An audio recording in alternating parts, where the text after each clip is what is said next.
the Ruby Weapon Hour with our very special guest, Steve Buscemi.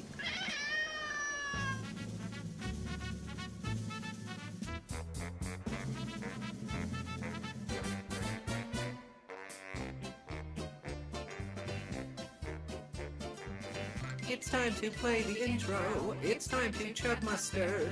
It's time to meet the gingers on Peach's stream tonight. It's time to pet the baby. It's time to shake the bag. It's time to order McDonald's on Peach's stream tonight. Why do you guys come here? I guess I'll never know. It's like a kind of torture to manage this shit show. Shadow puzzle. And now let's get things started. Why don't you get things started? It's time to read donations on the most sensational, incontentatable, unbeatable, blind debatable. This is what we call the Ruby Weapon Stream. What? Why would you do that? Hello today. Hello. Wah, test 1 2. Wah. Wah, test 1 2. Wow, Test. Paige, you look a lot less fat now. So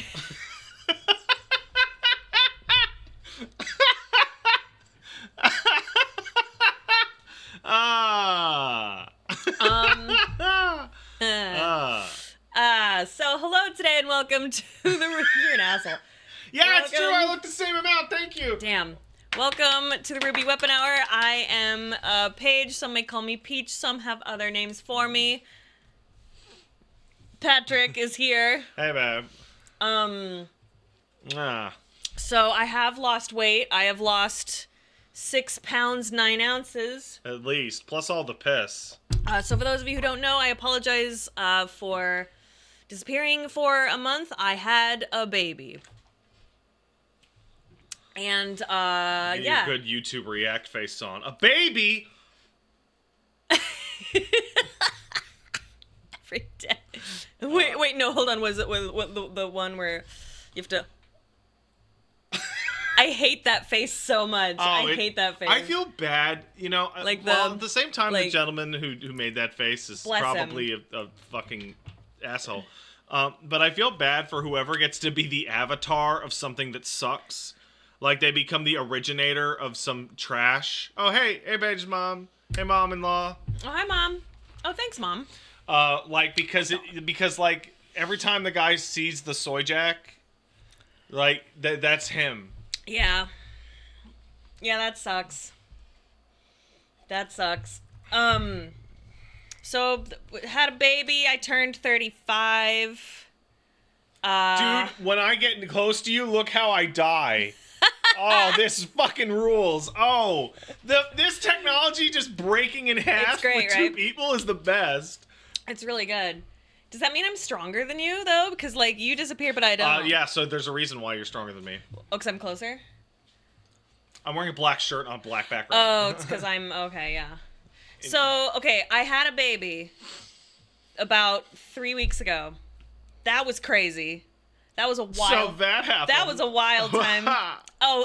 That's such a millennial thing to say. Oh, we had an email about that last Oh, week did that you made really? me so mad. It Did you really? kind of ruined the end of the podcast. Can you tell me about it real quick? Yeah, no. Synopsis? The synopsis is like, hey, do you and your friends ever refer to some games as so like that happened? Like it's so mediocre that you just don't care about. Like every Castlevania game after 4. And I was just so upset. I'm like, no one believes that. No, so much that no one believes that I refuse to believe that take is even legitimate. Yeah. Like, oh, I don't like Metroidvanias. Like, oh, do you not like Rondo of Blood, the best Castlevania game that was ever released, you stupid fuck? You're so cute. Fucking, Baby came out. Did you know that when you become a mom, your brain shrinks? That's It's literally real. true. That's literally 100% for real. Also, I am on no sleep. Not the baby's fault, though. No, it's Actually, your fault. That's my fault. Oh, thank you. Hi, Ooks. Ohio Ox. You're so sweet. Thank you. The baby is so fucking chill. Baby's good, baby. In fact, okay, so as you can see, the baby is not here. We left him in a ditch. He's Some in a ditch. rodents are taking care of him. So you know those rats that Pat was breastfeeding? They're strong now. They're taking care of the baby. No. We have a very lovely lady taking care of the boy while we are here. She's wonderful. She is my postpartum doula, so she's been helping me. I had to get your headphones because you forgot them, right? Oh, yeah? And I went back and the baby's on her chest and baby's asleep.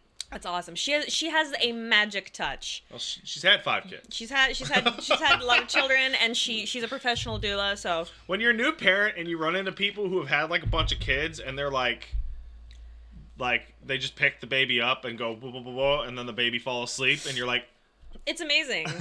Oh, what is a doula? So a doula is DOULA. So oops, there we go. So a doula kind of helps with transitory periods. So there's a birth doula, which I did not have, and I kind of wish I had. A birth doula is someone that helps the birther. I almost said the birthee, but that would be the baby, wouldn't it? That would be the baby. Yeah. So it helps the person giving birth, through that period of time non-medically, more for like support and stuff. I know that seems like, why would you need that? But it's actually really incredible. I'm gonna dumb it way down. Oh, please do. For these people, it's a pregnant lady helper. Yeah, their whole thing is to help the because everyone in that room is all about the baby. Nobody gives a shit about the woman. It's all about the baby. So the doula's there for the woman, right? A postpartum doula. So a midwife, it's like a midwife, but a midwife is more medically trained to assist with the birth. Yeah, midwife's like, hey, I'm going to help you born the baby. The doula's like, I'm going to help take care of you during the labor and or during the newborn phase. Yeah, it's not a massive difference, but it's different enough, especially with like training and stuff like that. A postpartum doula is someone who helps the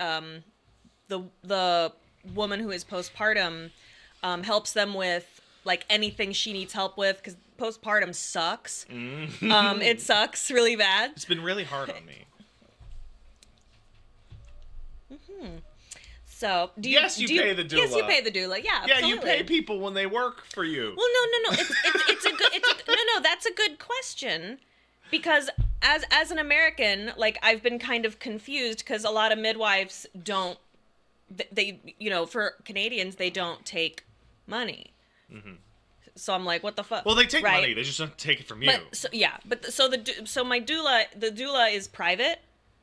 So of course we pay her, absolutely. And so like, and then some people were like, oh, is a doula like a nanny? And it's like, no, the nanny's for the baby, the doula is for me. Does that make sense? Yeah. So for example, the Baldur's Gate 3, the first day stream, we were back here in our regular home.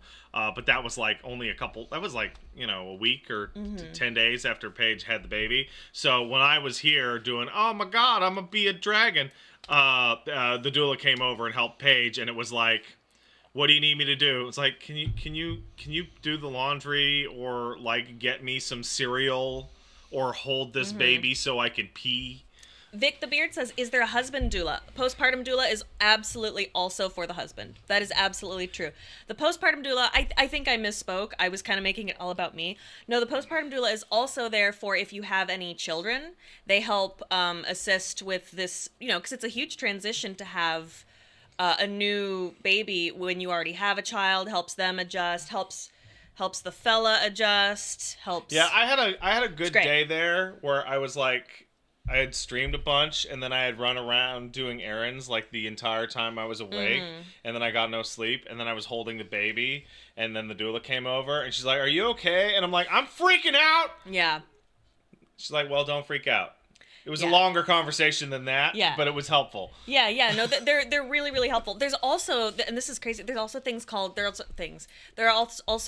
professionals called death doulas, who, if you are in hospice and you are passing away, or you're in that period of transitioning into death, they assist you in that fashion. Like, comfort, and it's like a non-medical hospice. Yeah, so like when you're Situation. like all fucked up and dying, your doula can be like, "Hey, no, their what do you call it? Power of attorney says, or their death plan or whatever the fuck says they want every drug, light them up with morphine, or don't do the CPR thing." Basically argue with the doctors on your behalf. Yep, that's true, Wizard of Diamonds. There are also doulas for if you have a miscarriage or an abortion, and there are doulas if you are transitioning, if you are transgender. They help you with all the long-term binders, medical complications. like like binders, scar care, things like that. So essentially, a doula is someone who assists you through a transition of medical some kind. helper. Sort of, but like not like medical, but not medical. I Does that was make just sense? gonna say helper. A helper, yeah. So anyway, we have a postpartum doula. So I want to apologize if I just like grab my gut.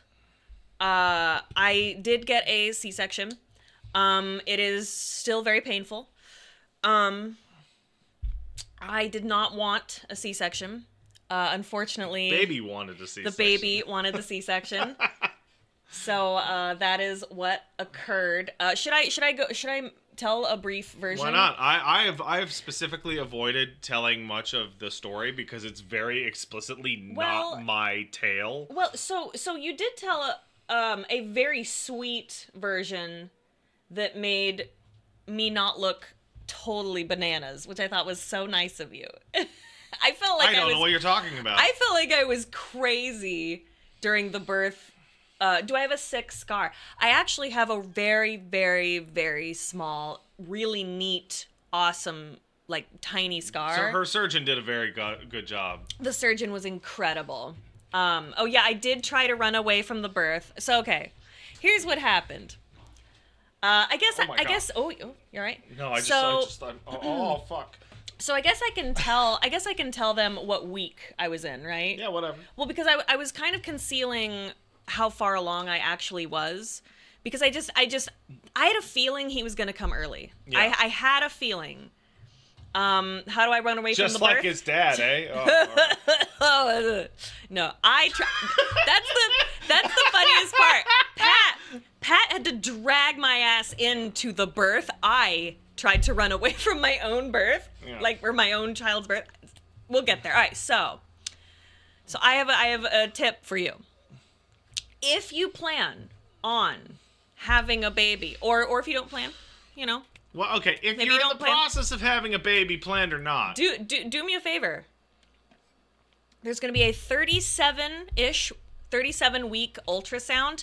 Bring a hospital bag. Yeah, it's the ultrasound where they're like, "Hey, everything's great. You're good to go. Get out of here." Yeah. And then they say, Can you wait? So my perspective was fucked. Well, hold on. We'll sorry. get that. We'll do. No, okay. All right. So this is really funny. So okay, here's what happened.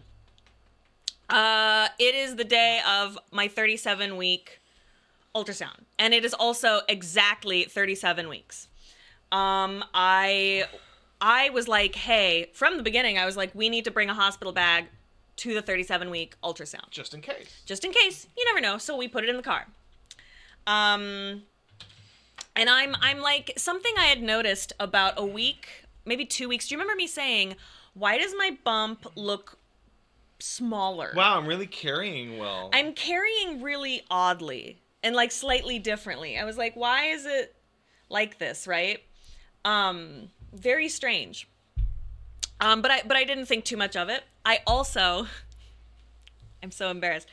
I also, remember how I talked about how I was going to probably wear like diapers? Because I was so scared of my water breaking at where we were at the Airbnb, right? Which, oh yeah, for those of you who don't know, we went to an Airbnb so that we could be closer to all of my care team. They didn't because we're just far enough that if I went into spontaneous labor here, my care team was like, so we stayed at an Airbnb closer, so we could closer get to the hospital very quick. So I was at this really lovely Airbnb. By the way, the host is wonderful. We were so grateful. He's awesome. And I was so scared of like, my water breaking on this in the nice person's bed in the nice person. Oh, they're wood floors. Although I told him before we arrived. I was like, hey, just so you know, I am coming to probably give birth. Is that okay? I just wanted to be really transparent about why we were staying at the Airbnb. And they were so lovely. They like gave us little like gift cards to like a baby store. And they're like, congratulations, we love babies. And I was like, oh, so sweet. Where am I going with this? So I was like, I'm gonna wear fucking diapers, right? Like not like diaper, not like I'm not a crinkler, okay? You know what I'm saying? I'm wearing diapers for ladies. I'm still pregnant at this point, wearing postpartum diapers, right? They're very discreet. So I was wearing those, right? They have pretty colors. They have pretty colors. So it's like a giant panty liner. It's really weird. Did she have the kid yet? Yeah, dude. Yeah, man. That's where I'm going. I'm getting there. I'm getting there. Talking about that. This is the story that you're listening to. They clearly just popped in. That's all right. I don't know that. So I'm wearing my little diaper, and spoiler alert, I'm no longer pregnant. Baby's out. So I'm wearing this diaper, and I remember going to the bathroom and like looking at the diaper and being like, should I be wearing this? Like, this is a little early, right? And I thought, it's fine. So, fast forward to 37 weeks, day of the ultrasound, we go. What they do is they separate us for some reason. It's an important detail. Very important. They separate the pregnant person from their birth partner for safety reasons, I guess. So I'm not like naturally or legally entitled to your medical information. Totally, but I actually asked if you could come, and they said no. Yeah, well, it's easier for them to just do the same thing every time, I guess. Right. So what they do is they have you come in, they do the ultrasound. I'd been there multiple times. They do the ultrasound, and then they're like. And then I get a call in the waiting room, and then I walk in after 10 minutes. Yeah. He comes in, and then we go over the results together, and then we leave. That's what normally happens. That's what we expected to happen.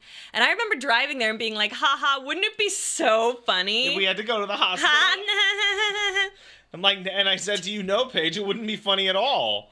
So we get there. I say bye to Pat. I get in there. She's doing the ultrasound. I'm laying back, and we're chatting, and then she gets real quiet. She gets quiet, and that's bad. When you're getting an ultrasound and they're chatting and then they stop and their face gets like blank and they're just like moving the mouse and I'm like, so everything okay? She does not respond. Meanwhile, I'm in the waiting room on my phone going, that's weird. It's been 20 minutes. 20 minutes. And I'm usually in there by now. I'm like, what's going on? Now, luckily, she has the screen turned, but I'm a nosy bitch, and I'm, like, craning my head, and I can see, like, the baby is alive. So I was like, whew, woo. So, but I'm like, what the fuck is she looking at? I'm like, what's going on? Now, an ultrasound tech is not supposed to tell you anything medical. Like, they can say, oh, look, here's the heart. Here's this. They can tell you actual facts. And when we brought this up with nurses and doctors later, they were really like, oh, yeah, that's because ultrasound techs don't know shit. Hey, Bae, that's not true. That is what they said. No, that they're not trained medically. Paige. Well, that's not a very nice way to say it. The nurse we talked to was like, yeah, they don't know nothing. Anyway. It was that really old nurse with the red hair that was really nice. Yeah. She was like, oh, fuck them. They don't know nothing. No, she was. That's why they're not sassy. supposed to. We described the situation like, that's why they're not supposed to talk to you. So, what? So she's like not talking to me, and I'm like, what the fuck? Because she was chatting my ear off, and she's been chatting my ear off every time I would go, because it was like usually the same lady, and I'm like, and then she goes, hey, I'll be right back, and I know. Because I've done nothing but research, and I was like, oh no, she's gonna go consult with the doctor because something is wrong. And I said, can you get my husband? And she's like, I need to talk to the doctor. And I'm like, which hasn't happened before. Which never happened before. So I'm like, yeah, alarm bells are ringing. I'm like metaphorically like shitting myself in my metaphorical diaper, not my real one. And I'm like, where's my fucking husband? And I didn't have my phone, so I couldn't text him. And I'm just laying there, and I'm like, is my baby like? I now walk up to the receptionist because I've been in the reception waiting for 45 minutes to go in to talk to my wife. Like that, this takes 10 minutes. Why am I out here for almost an hour? And they're like, oh, don't worry, they'll call you soon. I'm like, yeah. So she comes back in, and she's like, she's looking at the thing, and she's like, so, have you had any, like, fluid loss or anything? And I'm like, no. She's like, are you sure?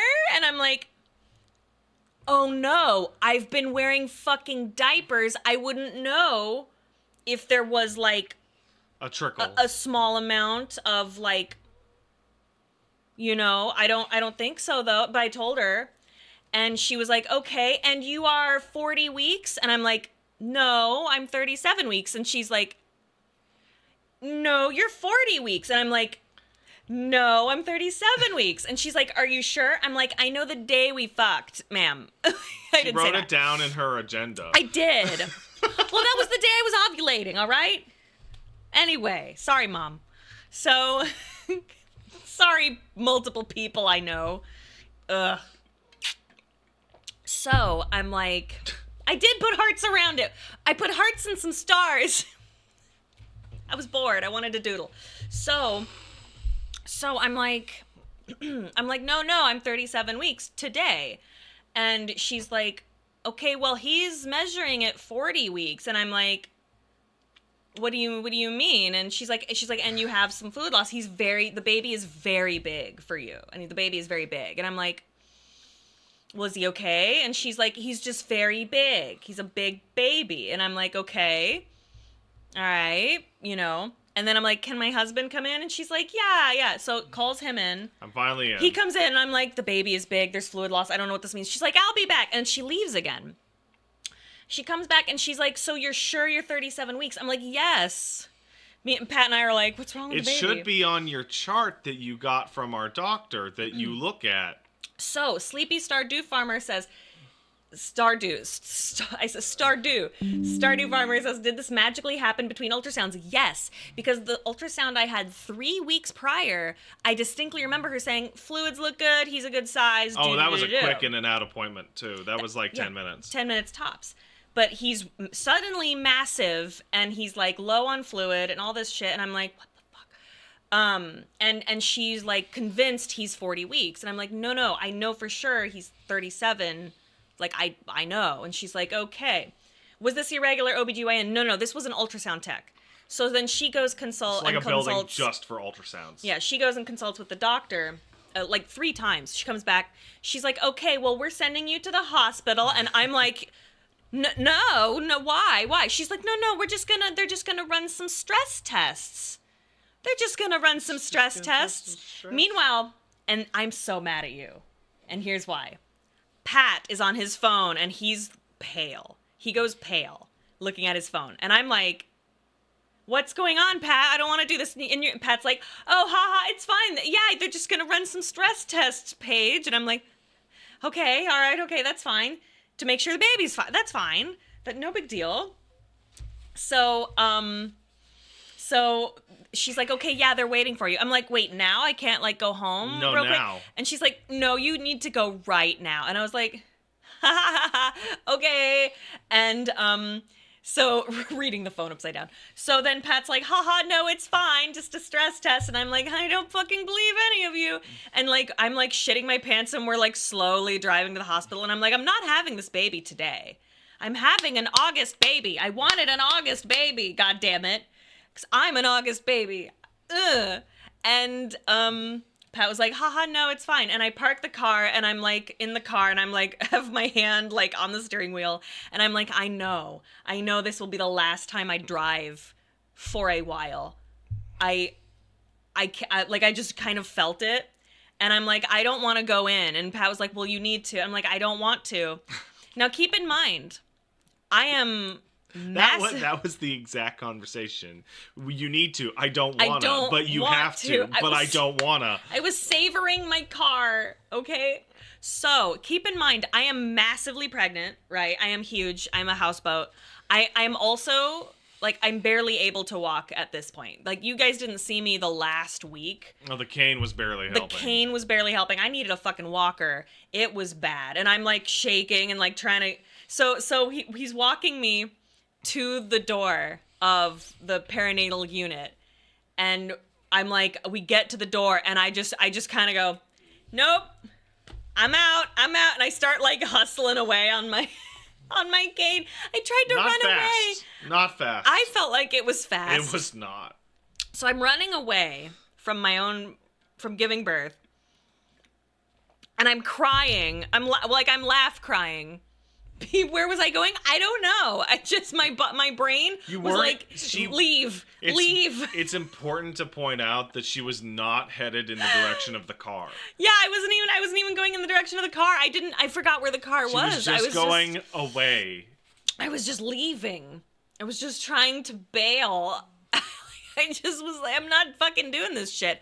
So I'm like running away, and people are like, they saw it happen. Like, this old couple saw me go, nope, and because I'm like, I threw up my hands, and I'm like, no, and I'm just running away on this cane. I'm fat as hell. My legs and my feet are so swollen that, like, I look like, do you remember, on, like, My 600-Pound Life? I look like God bless her, I look like pre-surgery Tammy, and I'm, like, running away. You did not look like pre-surgery Tammy. Bless her heart, I did. You're bless on her. crack. I bless her. So I'm, like, running away, and Pat's, like, laughing, and, like, this old couple's laughing at me, and I'm, like, I don't care. Like, I'm, like, crying and sweating, and Pat comes up, and he grabs me, and he's like, no, you have to go. And I'm like, I don't. You do the tilts, like I'm starting to sweat thinking about it. Whew. You just felt how you look. Paige, I don't look like pre-surgery Tammy right now. My bills are paid. Wait, what is she? No, that's Amy. Paige, you're having trouble keeping my bills track are paid. Of the fat people on the TV. I love those two. Anyway, so I tried to run away. Failed. Pat grabs me, spins me around. He's like, come on, sweetie. And I'm, like, crying. I'm laughing too, but we get into the door. We go into the... What? No, go ahead. What are you... Where are you going? No, where are you going? I just remembered more of this story, so I need to take a minute. Wait, where is he leaving? Get something to drink. I'm just getting something to drink. What? Why did you leave into the void? All right, so we get to the hospital after I tried to run. We get in the elevator. I'm sweating. Pat's pale as shit. I'm not trusting it. I'm not trusting any of the information Pat's trying to, placate me with. We get to check in, and they're like, hi. And I'm like, hi, I'm Paige, I hear you guys are expecting me. She's like, yes, we are. Come on in. And I'm like, I didn't trust that either. I said, I'm here for a stress test. And she was like, and I was like, I didn't trust that shit. I didn't, everyone's lying to me. I knew I was like, there's some bullshit occurring, you know what I'm saying? So we get in. Oh, that's what you're laughing about, you bastard. So, okay, well, hold on. So then we get into the triage room. Now, as you know, I am a medical, marvel. Like, I should be dead 100 times over. So I'm used to going into triage and them going, oh, right this way, madam, as they roll out the red carpet and kiss my feet and angels come down and braid my hair. Like, it's like, because I'm so fucked up, right? Triage, pa. Well, we go into triage, and triage for pregnant women is different. Like, yeah, it's the pregnant woman triage. It's a totally separate thing just for pregnant women. Totally different. There were these beds, and it was not private because it's triage, and they sat me next to this other pregnant woman with the curtains closed. I never saw her, but I could hear her, and she was very upset. She was very upset. Very, very upset. And that put me on edge, and she's like crying and upset and in a lot of pain. And I'm sitting there like, and Pat and I are just looking at each other, and she, you know, I'm not happy. I'm really unhappy. And I'm like, haha, where's the stress test? Why are we in triage? And Pat's just like, haha, no reason. Then the nurse comes, she explains some things. I start crying because I'm nervous. And she's like, no, everything's fine. You know, everyone's just being real suspicious. So what Paige means is nice. They were being nice. Suspicious. I don't trust that. Too nice. It really amped up the situation because we're not 100% sure what was going on, but like literally 5 feet to our right, that lady was having a bad day. The lady was having a bad day. She was in pain, but it was more that she was freaking the fuck out. She was having a panic attack, and I'm sitting there trying not to have a panic attack, and I'm like, what the fuck? You know, and like, no shade on her. You know, she's living her life. She's obviously in pain. She should be able to say and be and do what she needs to do. But there's only a curtain between us, and I'm sitting there and I'm being affected. So I'm starting to like, you know, and I'm hormonal, you know, so I'm like weeping and getting scared. And Pat's just like, haha, no worries. Don't worry, honey. We're in the hospital. Everything is fine. Yeah. So then, my doctor, of course, not on call for the next like 5-6 days, of course. But a doctor that works with him closely that I kind of was introduced to on a Zoom call like 2 months ago. She walks in and she's like, hi, Paige, you know, da-da-da. I'm Doctor. I'm Doctor, whatever. I really liked her. She was probably she was my nice. favorite. She was Yeah. very cool. You know, and she's like, oh, you know, your date of birth, what's this? Making sure it's me. And I'm like, yeah. She's like, okay. And then, I don't remember this part. What was the first thing that she said? The first thing? Like, other than hello. Okay, well, long story short, she goes, so, are we ready to have a baby? No, okay, so this is the part I remember very well. Oh, You're okay. like, you said, I hope everything's fine because I was hoping to have an August baby. That's right. And she says to you, She's like, well, it might be a little sooner, might be a July baby, like a today baby. And I was like, what, why? Why today? What do you mean? And she's like, well, the baby is very big. It's a hilarious fucking way to say And that. I was like, I don't want to have a today baby. Like, and Pat and I are just like jaws on the floor. And I'm like, I don't, haha, no thanks. And she's like, well. And I'm like, well, but why? And she's like, well, you know, it's time. And I was like, all right, well. You're very low on fluids. Yeah, and he is very, very big, and it was just time. He was fine, no distress, nothing. It's just. But in 2 weeks, he would have had no room. He would have had, well, no, probably less than that. Yeah, but whatever. Point being, he was slightly cramped. He was cramped, so I'm like, not happy about it. So she leaves, I'm crying, and then Pat's like, you know. Oh, yeah, that's right. This is why I was mad. I grabbed Pat's phone and I looked at what he was looking at the office and why he went pale. It says because of the reasons that I was doing. There's no fucking stress test. The only way out of it is for the baby to come out immediately. So I don't mean to invalidate you, but that did occur slightly differently. Oh, really? Because you didn't grab my phone. Did I grab my phone? Because you can never remember the code to unlock my phone. That's not true. Really? Don't I have the code? Unlock my phone right now. Oh, I don't know. Is it...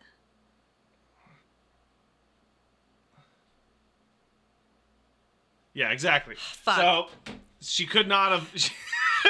She could not have unlocked my phone. Okay, hey, I want to let you know, and this, like, I was so heavily drugged right after this, so my memory might be a little like woo. Yeah. So what happened is that you grabbed your phone and you started looking it up, and then you saw, hey, if you got low fluid at the goddamn ultrasound, that means you're having a baby. And you looked at me and you said, Pat, you motherfucker, you fucking knew that I was going to have the baby today. And I went, no. That's not true. And I pulled out my phone and I Uh-huh. showed you what I was looking at. But you also saw that I might be having the baby. No, You did. No, the thing that I saw in the article that I was on was that this situation can cause a premature baby, which can cause lung damage. And I didn't want you freaking your fucking shit but he wasn't about premature. possible. Yeah, but that's what I was looking at. Okay. I didn't want you to have the moment where you're like, is my baby gonna come out with fucked up lungs? And it's like, no, I would like a doctor to talk to you about that. And then when they did, they were like, oh no, baby's lungs are fine. Anyway, Pat knew, and anyway, I'm a fraud. Sorry. No, I was so drugged for the next 5 days. So I'll tell you something. 6 days. 6 days. If I'm wrong, You were high as I was. fuck the whole we'll time. get there. We'll get there. If I'm wrong, Yeah. call me out. Okay. Sure. So I assume the broad strokes are going to be on thing, but some of the minor the details details are going to be like... well, because there's some of it where I thought for sure I was like hallucinating, and we'll get there. So then something happened. So the lady's like, okay, haha, well, we're going to get you checked in. And I'm shitting and pissing and crying and farting, metaphorically speaking, emotionally. And Pat's like, we're both pale. And I'm like, And so he starts texting his family. I think I texted my mom at that point. I'm pretty not sure you did. But I'm like sweating and like freaking out. And No, you texted your mom after we were admitted because you were a fucking mess. oh, that's right. Yeah. Sorry, Mom. My mom did not get it right away. I was just like, I needed time. So then it was a lot to process. Because, I was 3 weeks early. I thought, and we'll get into this later. Like, I had just been medically cleared to start harvesting colostrum, which is the first milk, right? I didn't have any milk for him. Zero milk. I had nothing. Zero I had milkies. nothing to give him. There was nothing going on for him. So I'm like, what is he gonna fucking eat? Right? And they're like, oh, and I'm like, We'll figure it no. out. I'm like, oh God. So very, very anxiety inducing. So they get us into a really nice room. Yeah. And did they wheel me in or did I walk? I don't remember that part. You walked in. I walked in. Oh, that's right. Yeah. And it's a really nice room. Pat got on bed. I got a bed. Like a bed that was nicer than the bed I was on. I got to sleep on a bed during the period in the hospital. I was kind of pissed. But yeah, so the child is on gamer supplements. No, gross. And then, but before that happened, I said... Are you actually going to tell I us? don't think I will. I think I will simply allude to it. I said something that I thought was like a silly, funny thing, right? Because I'm like, and Pat was like, Okay, you've already told most of this. You might as well just say it. no, I'm not going to. You're a I'm not. coward. I'm a coward. I don't give You're a a shit. coward. I don't care. So alluding makes it worse. I don't care. I will allude. So I said something like so fucking stupid and kind of fucked up. The Pat's like, you can't say that. And I'm like, We're in the "What? hospital. You Why?" can't say that. And I just started like screaming and crying and laughing. Which I really did. I had to run into the bathroom and close the door and just You like did. You hid in the bathroom. I hid in the bathroom and just cried and laughed my ass. And Pat's like heaved over onto the bed. Oh God! One day I'll have the courage to tell you one day. So all right, then I'll never have the courage. So we get into the room, and I waddle into the room, and I'm just sitting there, right? And then what happened at that point? I don't quite remember. Then 45 doctors and nurses came to talk to us. Right. Okay. So they were like, "Hey, we're gonna induce you." My main doctor was like, hey, Paige doesn't want this version of induction. She wants this. So he informed them, and I was like, okay. So they made me take some pills. I was very scared to start my contractions, right? And all the pills do is they flood you full of hormones that would naturally have occurred had I had a spontaneous contraction birth beginning. Does that make sense? So what are you doing? Ordering diapers. Oh, sick. So, I was like, what's up? We need more. We need more diapers. Can you do it later? Like you're making. No, I need it now. Okay, well, can you do it off camera? Because I am off camera. Look where my phone is. Can you do it like over? No, my seriously. Well, because your phone is like out and like You are a big Amazon. baby. I don't care. It makes me nervous. Look at this big baby. All right, so goodbye. No point. All right. So they're giving me these pills, and I'm just in this bed. I'm in like a gown. We have the hospital bag. But then, what? There was a game that you needed to do. Was it this point? Okay.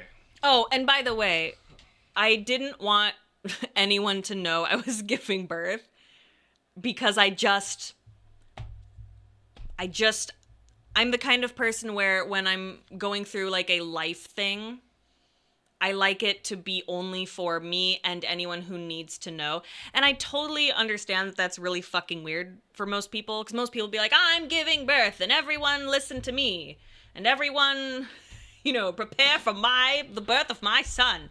But I'm a shy birther. No, Oh, hey, Paige. Can I didn't talk want to you anyone for a to sec? know. What? Can I keep you right back for a second? Sure.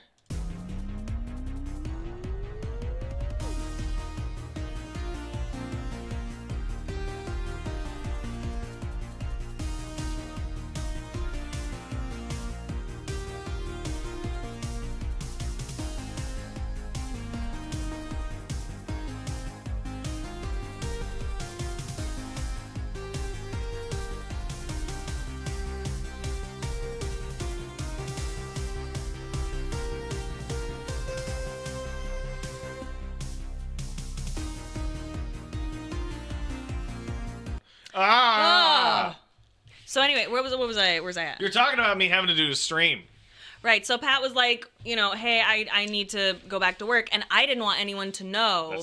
Okay, this is vital. What? For my own fucking, like, people mad me, I need to make it really clear about what happened.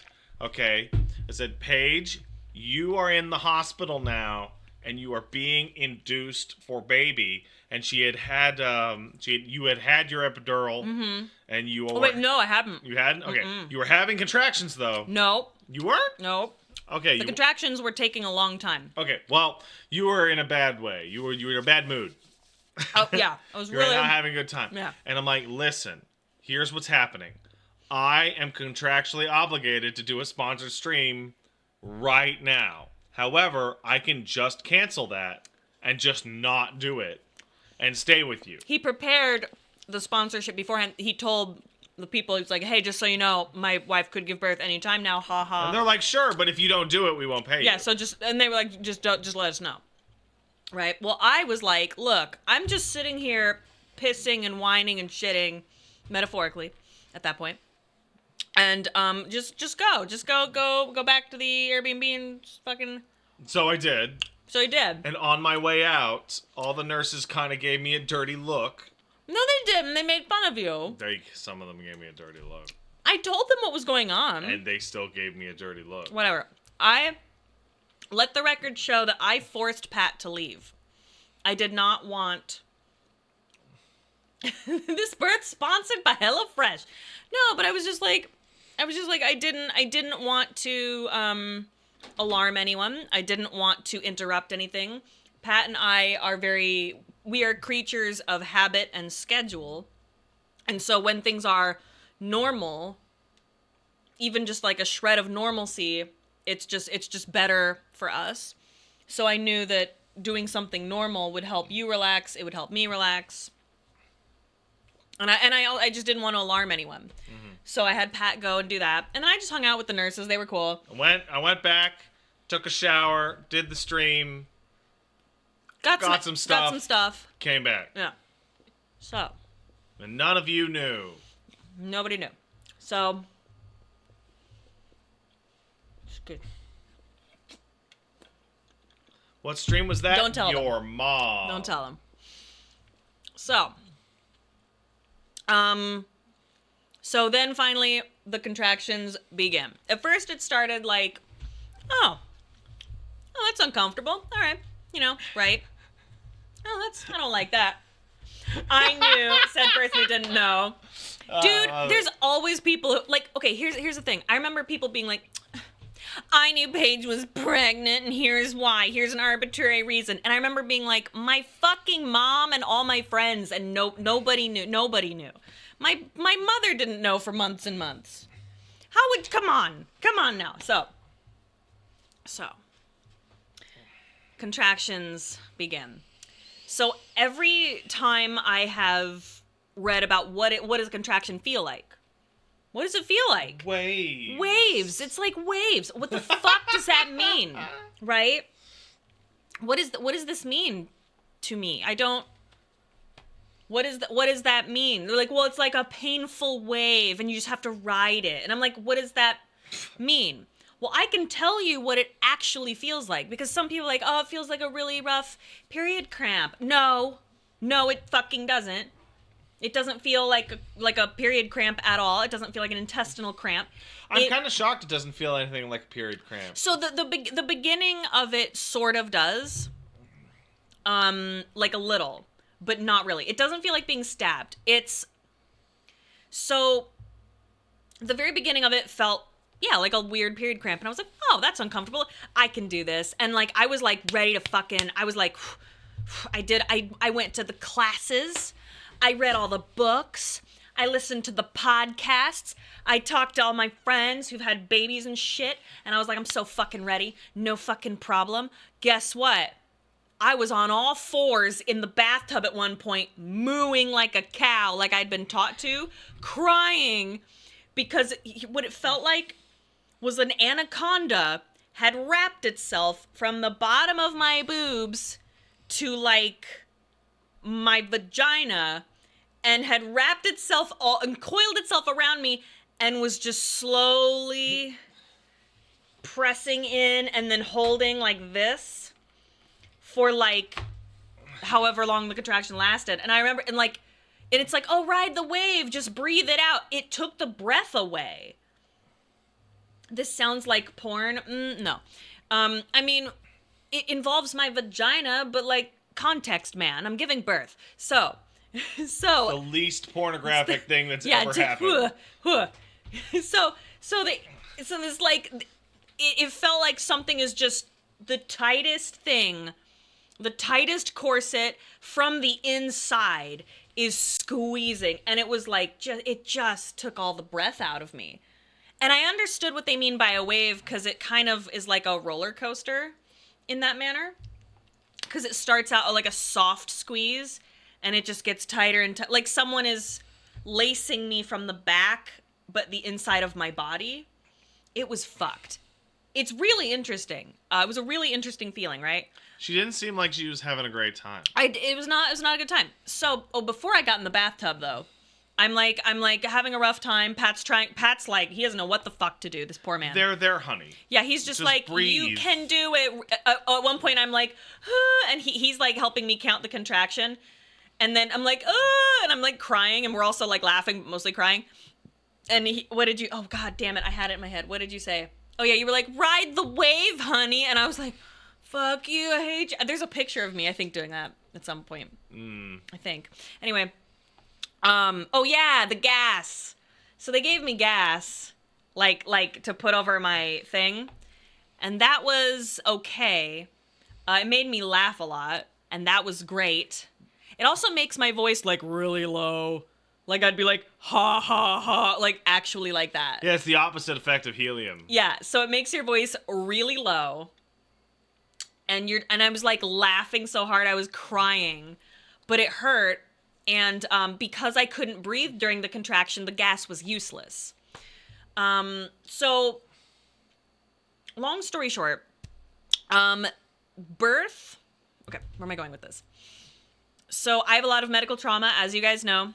Therapy, blah, blah, blah. A lot of medical stuff. Birth really brought that out in me. And I thought I was physically prepared. I was mentally prepared. But I don't know if I was emotionally prepared for birth, if that makes sense. So there's aspects of things that the doctors and nurses need to do that I couldn't handle at all. And that sucks. And they tried to use more of the gas. At one point, they used an epidural to help me do it. I couldn't. It wasn't happening. Physically, I could. Emotionally, it wasn't happening. And I knew that birth brings out a lot of stuff in you that you think that you're like, I'm over that, or I super can over do that. Who even thinks about that? I don't even think about that. And then just, okay, Hadley says poop. I am proud to say that the bet is still on, because guess who has 2 thumbs and didn't shit the bed? Me. That's right. Nobody shit the bed. I didn't shit the bed. I gave birth and didn't shit the bed. I will explain why, but I didn't shit the bed. Thank you. Please clap. Thank you. Guess who did shit the bed, though? No, I wish. Did the baby shit the bed? No, but he did pee all over us, and we'll get there. So, yeah. Is this story boring? Am I being boring? No, I was just there. Oh no, I wasn't. I'm checking invoices. No, I'm just. Am I being like? No, you're good. Cause sometimes I'm like, is this story boring? I Paige, have no idea. So Paige doesn't. Okay. I have no concept. I'm about to seem somewhat out of touch and unrelatable for a moment. But follow me here. What? You unrelatable? Okay, Paige doesn't. So Paige spends all of her time with me, right? Like, she'll call her friends on the phone and she'll talk to our neighbors, right? But like, she spends like 99% of her time with me. Me and her, or I say we're about the same level of like goofy charming. I think we both got it going on. Paige forgets that this is not the average person's baseline for telling a story. That most people tell a story like shit. And like, I remember you talking to somebody a while ago and you were like, hey man, what's going on? And you told them like how the pregnancy was going and blah, blah, blah, blah. Yeah. And then they were like, and you were like, what's up with you? And like, wow, well, me and the wife, we saw that Doctor Strange movie and it was really good. And that was the whole story. That was the whole story. And you know, and let me tell you this: that is a life that I envy. A life that I envy is where you're like, I saw this great movie, and I'm like, what was it like? I I laughed really hard. I love that for you, because I wish we didn't have so much stupid shit going on all of the time. It would be great. And I'm not ever shitting on those kinds of people. Paige, I'm sorry to tell you, but because I think that's amazing. You're a storyteller. Ew, no. Do not. Ugh. Fuck you guys. You guys know how I feel about that. All right, so at this point, so anyway, medical trauma, blah blah blah. It's irrelevant what was actually occurring. It's just there's a lot of stuff that they needed to do that I would just start like I had massive panic attacks and I was like freaking out, and then the contractions would happen and that was distracting. So they couldn't do what they needed to do. And they were warned beforehand. My doctor and I talked about it. I was like, hey, I have a really big problem with this. Can you help me? And he was like, I will alert the team, my whole medical care team. I'll let them know. So they were all really informed and it was all good. What, Mom? What? I have had that exact moment, Teffy. That has nothing to do with storytelling.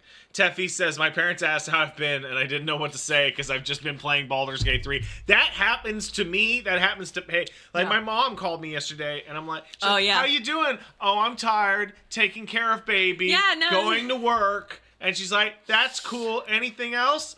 No. And that's a good thing. Listen, a simple life... good things going on. Listen, there's nothing wrong with the mundane. There's nothing wrong with it. No news is good news. No news is good news. So, where the fuck was I? You're back to them. You not tolerating. I'm not doing well, and so they give me the epidural. The epidural is no joke. What's interesting though is that when I was 17, they gave me a spinal tap, and I remember looking at the technician as he was doing it. Or not the person doing the spinal tap, and I literally looked at him and I would go, "Is it in?" and like I didn't feel the pain, right? They did this epidural, which is not too dissimilar, but it's different enough. I mean, it's a needle in your spine. And I was howling. I think because I was so like emotionally gone at that point, like, or just mentally gone. You were having a big day. I had a big day. And Pat had to come to the front of me because you have to be really hunched over to do it. And he's looking me in the eyes and he's trying to like help me through it. Yeah. Now it seems like he's trying to be supportive, but what he was really trying to do was not look at the needle because he would end up on the floor. Yeah, so there's 3 things I had to do. 1 is support. 2, use her body to block the himself. view of the needle, because I would have hit the floor no problem. And 3, and this is something that like I intuited from like the way that the nurses and the doctors were talking and the way they were like giving me eyeballs, was you had to hunch over, right? Did you notice that I put my hands on your shoulders? That's to keep you, if you fucking went to like kind of hold you in place. Right. Because if you freak out hard enough when they got that needle in your spine, it can be bad. It's a massive, massive fucking needle. It is massive. Because they gotta like get that in to your shit, right? Because I put my hands on your shoulders. And here's the problem, right? My contractions were ongoing and they were speeding up. So while they're doing this, I'm not supposed to move, but I'm in this horribly like uncomfortable bad position for contractions. And all of a sudden, the anaconda came and was like... Meh. Oh, people are looking up the needle and going, wow, that's a big needle. It's a big fucking needle, okay? And I'm going, no, I'm contracting. And I'm like squirming and Pat's trying to hold me down. And they're they're like, don't move. We're in your spine. So and I'm like this and I look up at the doctor and they're this. like...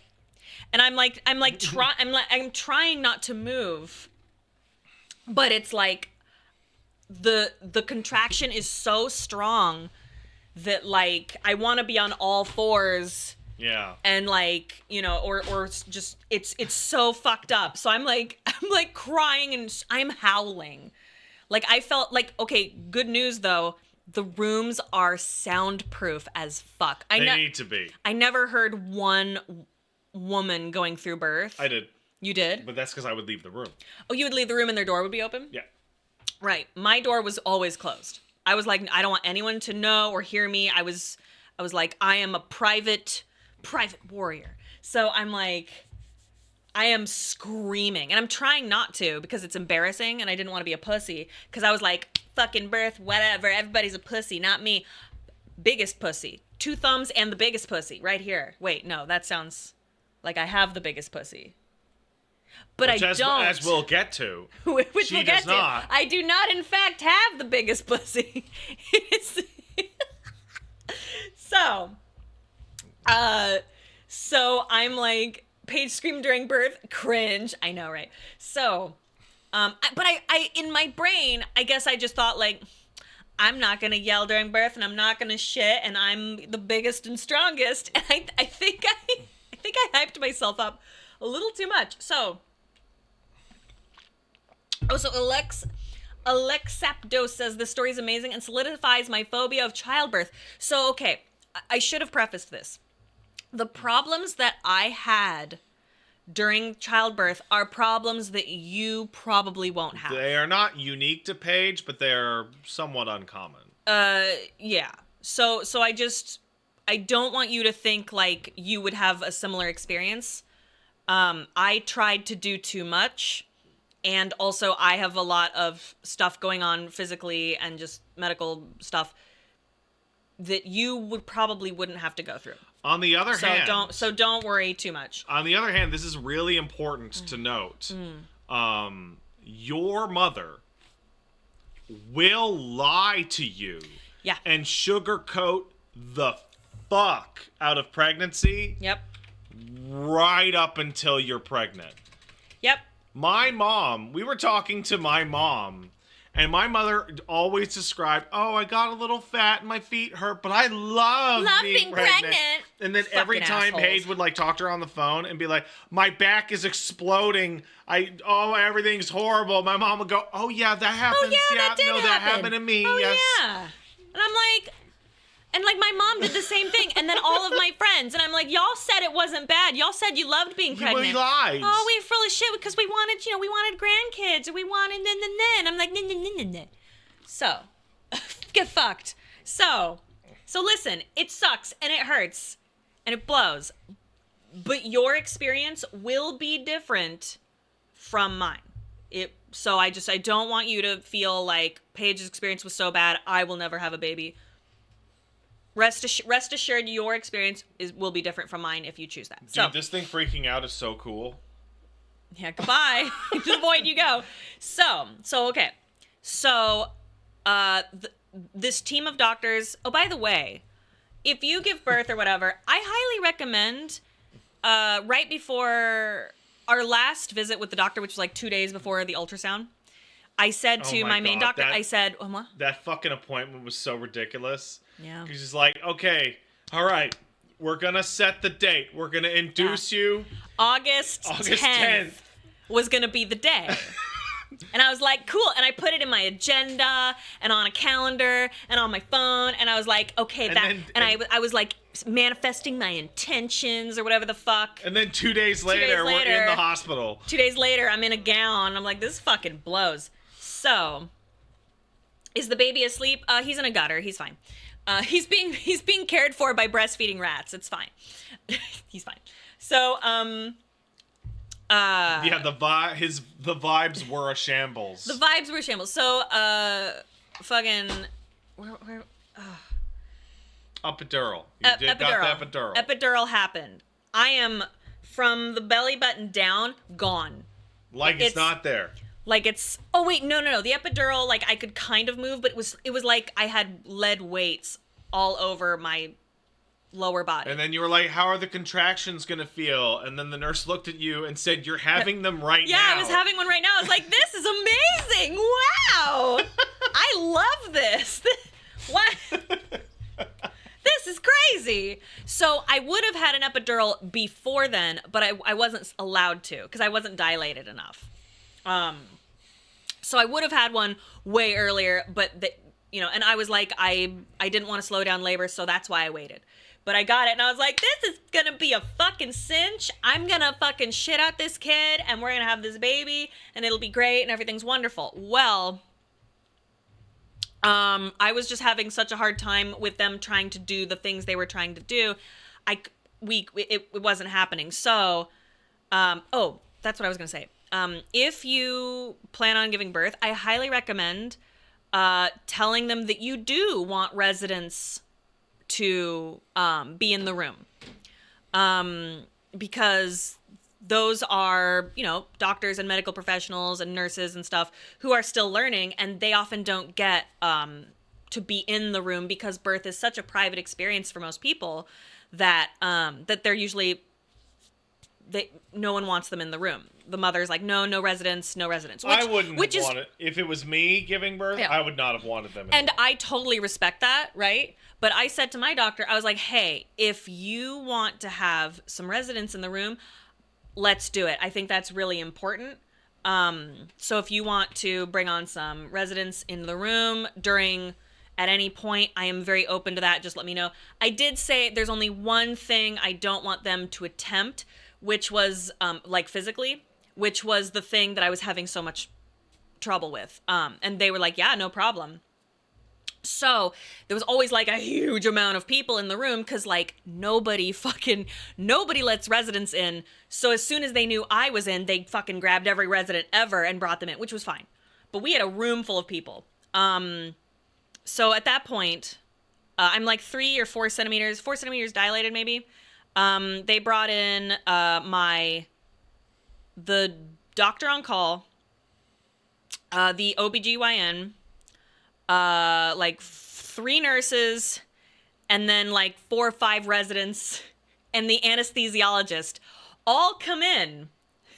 And I'm like, hey guys, what's going on? And they're like, hey, so we're going to give you some options. And these are all your choice, and you can pick any option you want, and everything is fine. Everything is fine. But we're going to spend 6 hours telling you why one option is much better than the other option. And I was like, Well, but so long story short, they wanted me to have a C-section. And I was like, I would really like to not have a C-section because it's better for the baby. You know, it's way better for the mom. I'm like, for recovery. I'm like, is, you know. Yeah, so she's still hobbling around now, for example. And I'm like, can the baby, like, is everything okay? They're like, the baby is totally fine and everything's great. But, you know, all things considered, because of the trouble I was having with some things, they were like, physically, you can totally have this baby. We don't. I'll sum this up. Yeah. Ma'am, you are totally safe to have this baby vaginally. However, we have noticed that you're spending a huge proportion of your time here freaking the fuck out. And we're worried that will horribly screw up your memory of the birth and affect the way you view your baby. And then they would go, we'll give you some time. And then they would leave. And then I would be like, and, you know, I'm plagued by indecision about, like, what I should have for breakfast. I'm like, I don't fucking know. It's a big decision. And I'm like, Pat, what should I do? And he's like, well, I can't help you make that decision. It's not my... And I'm like, help me make the decision, you bastard. I don't fucking, like... Paige, I obviously cannot make the decision for you as to what, like... So hold on. I know, but hold on. Jumpin' Joe made a quote and said, I don't fucking like this baby. So... They gave a really good example about this. What they meant was the OBGYN came in and she's like, can I tell you a quick story? So what they were trying to do is the OBGYN said, in my medical, my advice is, like, I think you are at high risk for postpartum anxiety, postpartum depression, which is, like, super for real. And, they were like, can I tell you a story? I was like, yeah. And she's like, so there's a pediatrician here who's about 50 years old. His mother is like 80. And the mother, every year on his birthday, bawls her fucking eyes out because it's a bittersweet day. Because, of course, that's the day she got her wonderful baby and she loves him. But the birth was so fucked up and just fucked her up so much, like, mentally and emotionally, that, like, it's a very hard day for her. Basically, they didn't want her to cry every year on baby's birthday. Well, the thing that really hit home was the OBGYN said, I want to give you the gift. I'm gonna cry. Okay, calm down. Sorry, hormones. Give you the gift of a positive memory of the day. Get baby. Get baby. Okay, it's And okay. I was sorry. And so she's like, we'll give you more time. And they did that several times. And I was just like, I didn't know what to do, because she did say, she's like, it is easier to recover for the mom if you give birth, you know, the old fashioned way. But then she said it is actually in a lot of cases much easier on the baby if we take him out of the sunroof. Oh, they were real blunt. They were like, oh, the best way for the baby is right out. Because sometimes they'll come out sleeping. That's how my mom told me that when I was a C-section baby, and my mom said that I came out sleeping. Because you don't gotta squish them or turn them or nothing. You just go get them. So I was like, well, should I take this gift? Should I take this gift? Do you mind if I discuss the timing aspect that they described to us? Yeah, of course. So they said, listen, currently everything's fine, but you did come in here a couple weeks early because of low fluid, so there's a possibility that things may not be fine later. But right now, and they had you hooked up to the sensors. Right now, everything's perfect. Yeah. Oh, the baby is so happy. So we're talking great. about, you know, the C-section. We're talking about the vaginal delivery, and they're like, so here's the options, right? The best thing for you would be to deliver vaginally or normally. Best thing for a baby would be a C-section. The worst thing for both of you is that you have to have a C-section after 11 p.m. at night because that means they got to call in everybody, and they were blunt. They're like, the doctors that we call in are all professionals, but when they get called in at 3:30 in the morning after being woken up after half a night's sleep, that's when mistakes happen. And that was like, I don't want to fucking hear that, right? And she's like, again, it's very rare. And again, like, you know, but it's so blunt. By the way, that OBGYN was totally wacky. She came in and just said the most, There's a word I would use. There's a word I would use. Instead of wacky. But what I mean, but I say that, but we don't say this word, but we say it in our brains with reverence and awe. Because this woman was powerful. She was a surgeon. She was a surgeon. And what I mean by that, I say with reverence, and if I could have bowed to her, I would have. She was awesome. Like, I just want to say. Oh no, she wasn't a cunt. She was very nice. She was awesome. She was great. She was very straightforward, and she was actually blunt. But she was not a cunt at all. She was great. In fact, I owe a positive story to her. So, or a positive memory. Thank you, Spider-Man. Thanks, Spider-Man. Thanks, Spider-Man. Always count on you. So, because, like, there was one point where she's like, let me tell you these statistics about female surgeons. And then she, like, did, like, a dance where she, like, went around in a circle and did this. And I was like, I love you. You're so fucking weird. Was she German? No. Was she German? No. I don't remember. No. I don't know. So. She had no accent. Well, she had a Canadian accent. She had a Canadian accent. Or more specifically, a PC accent. Yeah. So. Do Germans dance a lot? No. No, I don't know. So, where was I? Blah, blah, blah. Oh, so she told me all that, and then she left, and I'm like, Pat, what do I do? Pat, what do I do? Pat, what do I do?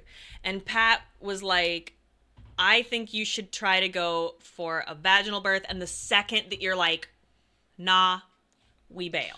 Yeah, I chose my words super carefully. I was like, I think we should go for vaginal birth, but the instant we see any kind of contraindication, we should switch gears and go for a C-section. Right. And then they came back in, and here's the thing. I asked every single person in the room, I was like, what would you do? Right? They did not want to answer that. And they wouldn't answer. So finally, I looked at the surgeon, the OBGYN, and I looked at her, I said, if you were in my position, what would you do? She's like, I would have the C-section. No question. She's like, I will have you in and out of there. I will give you a beautiful scar that will disappear very quickly. I will, we will in and out, very stress-free. You won't feel a thing.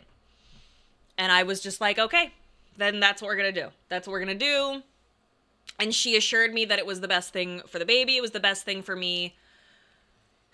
They loaded me up in scrubs. So Pat had some scrubs on, and I took some pictures of you in scrubs because you were so handsome. He is. And because I had already had the epidural, they were like, we'll give you the spinal block. Yeah, you just switched the drugs. I guess. I don't remember that part as well. No, so they much. didn't give you the spinal block. Oh, they did. Oh, they loaded me up. They had the epidural in already, so they're like, we're not going to take your fucking epidural out and put a new spinal thing in. What they do if you have the epidural in already is they just switch the drugs to way stronger drugs. Yeah, so I could move my legs, like, it was very difficult, but I could. I could feel pressure, but I couldn't feel, like, pain, or, like, if someone poked me, I wouldn't feel that. The epidural stayed in. From like, tits down, it's like I was gone. Like, I would touch, like, oh my God, I'm remembering it now. It's like, I would touch my thigh, and it was, like, just like a slab of meat. It was bizarre. And then they were like, hey. Whose meat is this? Whose meat? So then they were like, hey, we're going to give you some motherfucking Ativan. And I was like, oh my God, lorazepam? For real? And they're like, yeah. And it was Paige like, loves lorazepam. I love it. And then they gave me like this huge amount. And I was like, give me. And I was like crunching it. And I was like, yay. And then that's when, boo, I went to outer space. I'm kidding. So what happens with Ativan, at least for me, is like when you take it, you're still able to think pretty clearly. Did I clap like a fat seal? I did. I clapped like the plane landed, girl, you know. Oh, so, you fucking people. I'm American. So, fucking what happens with Ativan is that you are still able, at least for me, you're still able to think fairly clearly, but it's like all of your worries are here, and you're like, oh, these are the worries that I have. This is the stress. Look at them. They're over there. Okay. They're not touching me. Not touching me, but I am able to deal with these things, right? Fucking, it's an incredible drug. So I'm on it, and they gave me like so much. So I'm like, tits down, gone. I'm just this like basically from where you can see me up is all that is real. And I'm like, whoa. And they're wheeling me in pats and scrubs. And these nurses come in and they're like, hi, my name is so-and-so. Welcome to the OR. And I was like, thank you. And, you know, all this stuff. And that's when, like, I'm outside the doors of the OR. Pat's scrubbed up. He's getting a mask on. Everyone's wearing masks except me. I'm like, you know, these lights are so bright. I'm like, whoa. And then that's when the anesthesiologist bends down. And she's right here on my left. She bends down and oh, by the way, every single person in that room, which was about 15 people in the OR, all ladies. All women folk. There were only 2 men I saw the entire time and I stayed in the hospital for 5 days, was Pat and my baby. I didn't see one other man. It was crazy. No, we got to see your doctor right at the end. Oh, that's right. My doctor. My doctor is a fella. And he's the only guy on that whole staff. Yeah. So all the ladies were in there, right? And the anesthesiologist, she bends down. Yeah, get ready to kiss the sky, right? No. She bends down and she whispers in my ear, hey, you made the right choice because I'm getting readings right now because I still had like some stress test sort of stuff. They were monitoring the baby. They're like, because we're getting readings right now that if you were going through like regular labor, he's not tolerating it. So you made the right choice. And I just started like crying. And so I'm like, we would have had a C-section no matter what. Right. But if that happens, the scar can get a little weird and things are... So what I had was not a planned... Or no, sorry. It was a... What's the word? It's not a scheduled... But it was planned. But it was planned. So I did not have an emergency C-section, which is good. So that was so reassuring. I was like, oh, thank God I made the right choice. So then they're like, okay, Paige, do you want to be strapped down? And Pat was like, she wants to be strapped down. And I remember someone going, let her answer. I'm like, no, he's right. Strap me down. So they have me laid out like I'm on the fucking cross, right? Oops, sorry. Pat's on my right. Hello. The anesthesiologist had, so my wrists are strapped down. I am on the cross, right? Yes, you're right. Our baby can kill Macbeth. So I'm on the cross, and I'm like, forgive them, Lord, they know not what they do. No, I'm on this cross, and the anesthesiologist is like, you know, trying to keep me calm, and there's a sheet right here, right? Yeah, it goes like, I don't know. I'm laying down, strapped in. There, yeah, it's like a foot up. I can't see shit. But then every now and then, my doctor would lean over and she'd be like, hey, girl, how's it going? I'm like, hey, hi as fuck. And they were getting started really quickly. And the reason that I knew that was because as I'm laying back on this crucifix and I look, and Pat's over here on my right, and he's like, you're doing great, baby. I look up and there is a ceiling tile that is very, very shiny. So shiny that it is placed exactly over my abdomen and I can see everything that they're doing. And I'm like, hey, Pat, hey. And he's like, what? I'm like, hey, look up. And he looks up and he's like, oh my God. Because no one can see shit because there's this sheet, right? So we can't see what they're doing, right? Because it would freak you the fuck out. Well, I looked up and I could see everything. But I was so high. And, like, I couldn't feel anything. I was like, hey, Pat, look, they're cutting me open. He's like, all right, I'm not looking. I'm like, eh. So I watched my own C-section strapped down because I'm just like, all right, you know, what is that? And then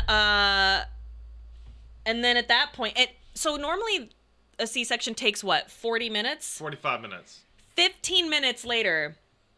They're like, all right, we got him. You want to look?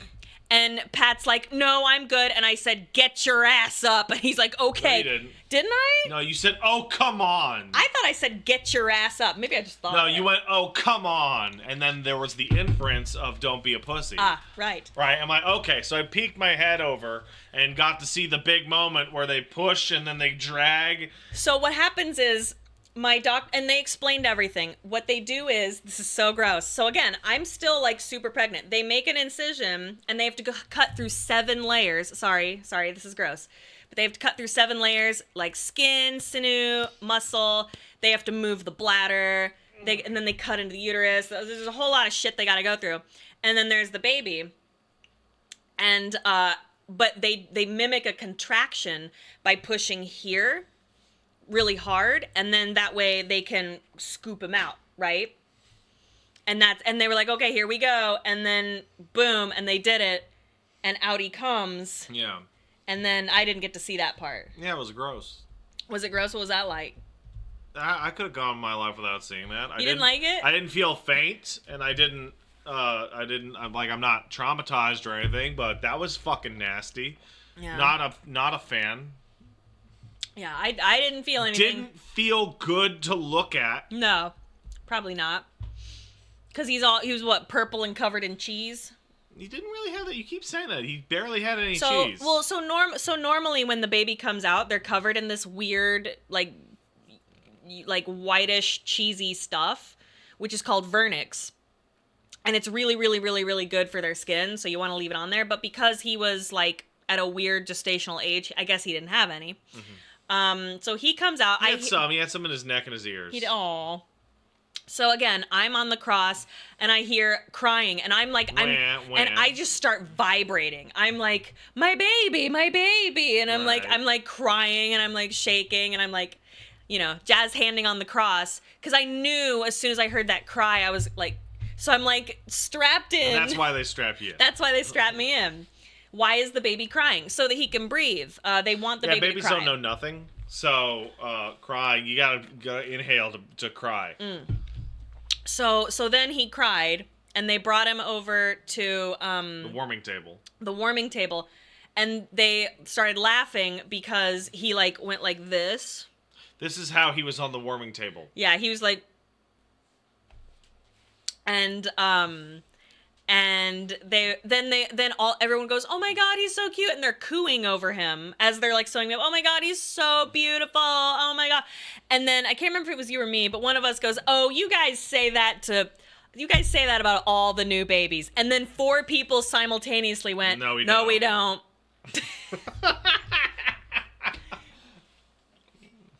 So he's out. I'm freaking the fuck out. They take him to the warming table just to slap some shit on his eyes and all that, and then they slapped him around a little bit. They slapped him around because he cried. Because this is you weren't there for this part. This is behind you. Mm. He came out crying, which is good. So right, but then he tried to go back to sleep. Yeah, right away, and he was that horrible, ugly purple and shit. So when they got him in the warming table, I highly recommend if you're gonna have a baby. Watch a video of them waking a baby up because they slap the shit out of it. Because you usually see in a movie where they hold the baby up and they go smack him on the butt or whatever. No, they fucking slap the fuck out of them for a while, for a couple minutes. Yeah, because you think oh, this precious newborn is made of glass. No, they're meant to be shoved through a really tight space, right? So you can just really rub them around and kind of like pizza dough. Yeah. So they're doing all that. They take him. He's naked, and they throw him on my chest. And he's pissed. He's screaming at me, and he's wrapped here. His head is here, and his feet are here. And he's kicking me as hard as he can in the jaw, just like the old days. Just like, and he's crying, and I'm like, oh, my baby, and I'm singing happy birthday to him. Mm-hmm. I sang him happy birthday. You did, because it was his birthday. And as they were sewing me up, and then the lady, because I specifically asked, I was like, I want to know the minute that he comes out, what time it is, right? And she's like, hey, we got all the details. We have the exact time. You know, and I was like, yay, and everything. And it was so good. And so then he's there, and we're doing skin to skin. And that was really nice. And he was so slimy and disgusting. Oh, it was awful. It was awful. And it was like having like a weird Christmas ham slapped on your chest. And it was yelling at me and kicking me as hard as it could. And it was wonderful. And then they took him away after like a couple minutes. And then they wrapped him. And then they gave him back to me. And I'm just holding this tiny little burrito. Because they're like, he's so big. So I thought, oh my God, he's going to be so fucking huge. Oh my God. No, he's tiny. He was so small. And I was like, oh, and he was so small. And I remember, and then they sewed me up so fast. And then they took away we were in and out in 20 minutes. 20 minutes tops. It was crazy. And they were just like, congratulations, you know, and then they gave me a blanket and they were wheeling me away. And there I am, high as a fucking kite, holding my goddamn baby. And I'm a mom, and my husband, a father, right next to me. And I looked like the cat that ate the canary. And Pat even took a picture of me. It's my favorite picture. And I like, there's a look in, this is so weird. This is kind of weird for me to say. There's a look in like the cat. I grew up with a lot of cats and like in a barn.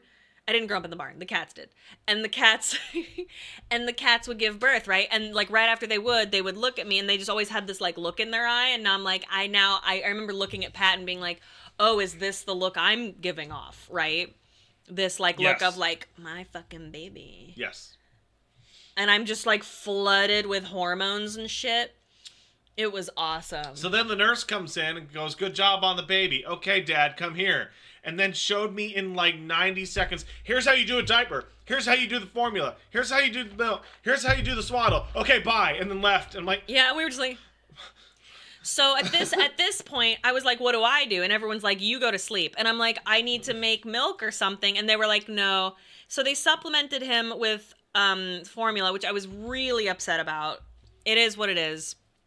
Because I just, you know, like I said, I didn't have time to harvest colostrum. Well, honey, back in the day, you would have had to grab some nearby new mother or have the baby just not eat anything until your shit came in. Right, right. And that was not an option. So, you know, I was just disappointed in myself. Or not myself, just the circumstance was a bummer. Then... And this part's... So the next 5 days are kind of a blur for me. She was high the whole time. I was high the entire time. They had me on Dilaudid. They had me on this and that. They gave you They gave you extra strength Tylenol, extra strength Advil, and Dilaudid. A lot of Dilaudid. They gave you the highest amount of Dilaudid they could give you. Yeah, it was awesome. And by awesome, it hurt really bad.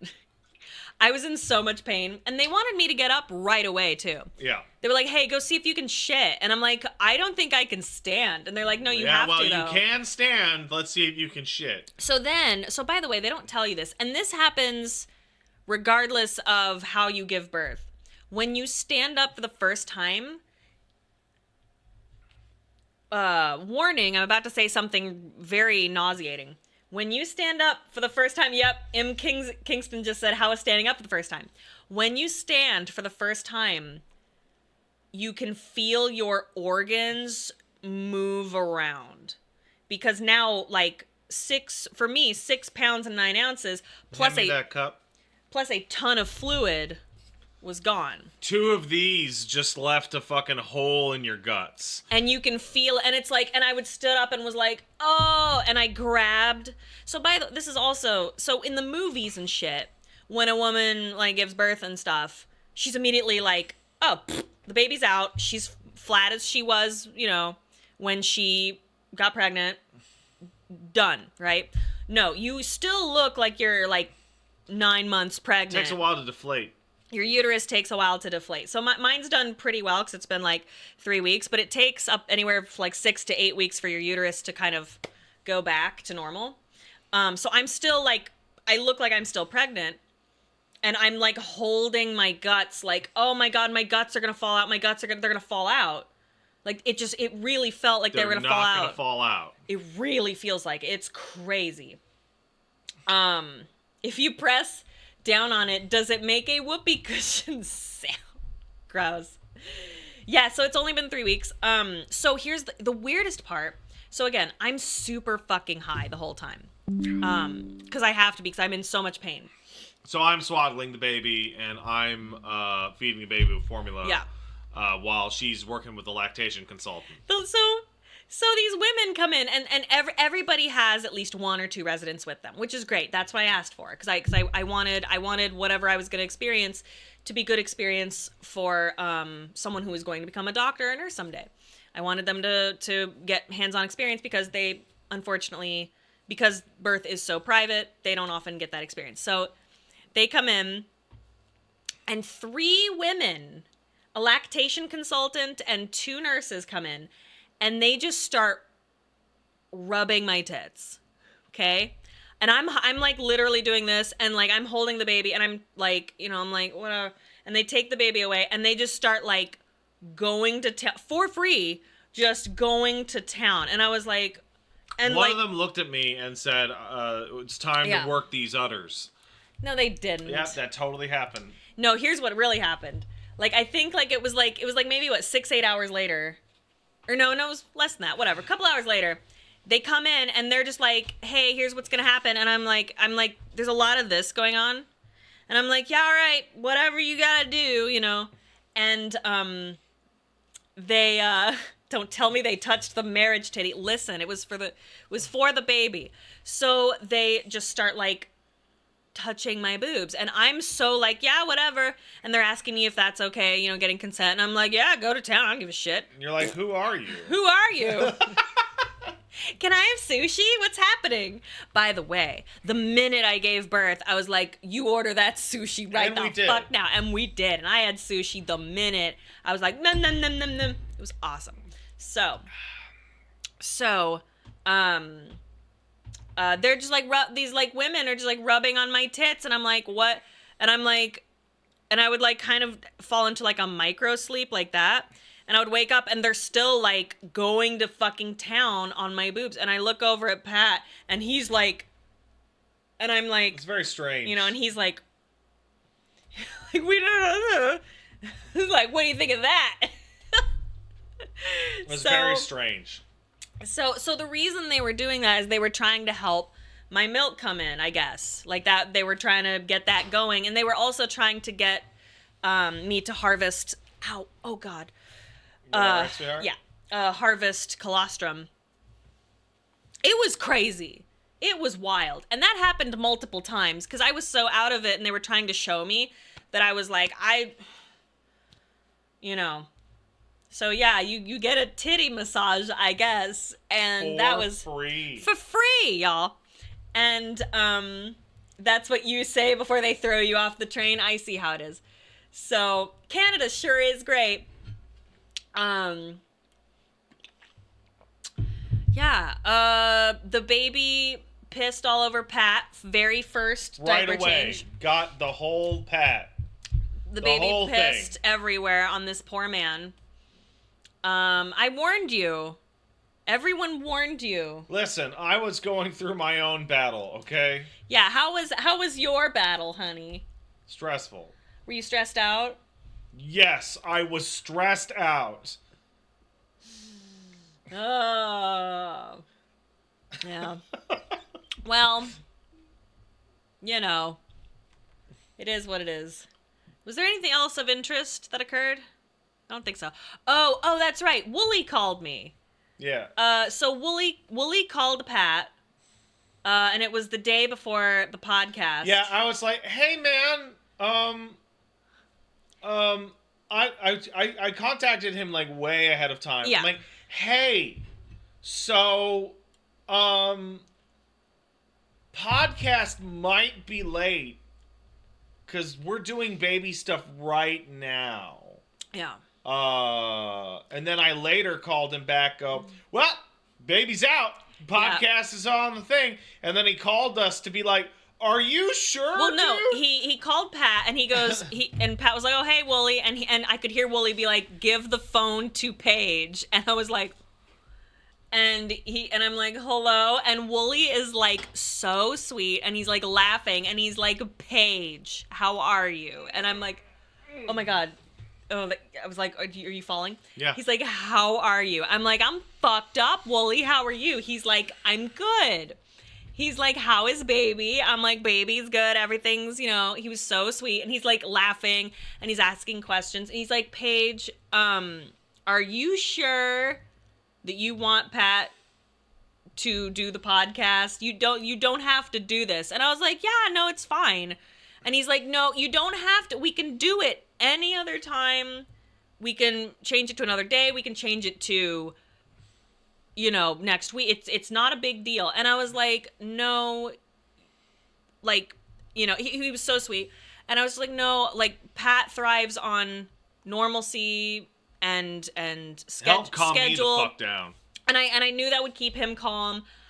I was having my tits massaged. I was good. I had sushi and bitches were rubbing my tits. You had No. a nurse 24 hours I had a day. nurse at my beck and call. I was like, I mean, the baby's out.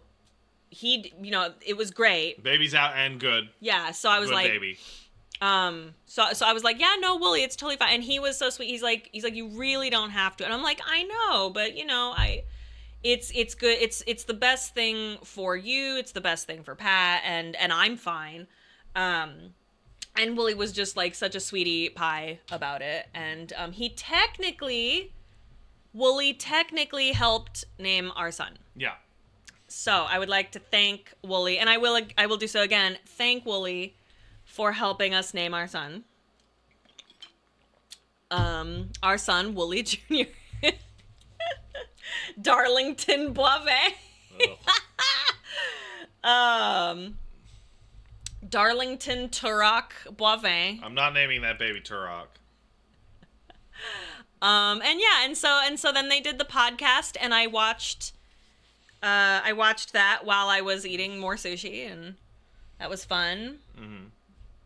And they sent us home to the Airbnb, and I'll tell you this.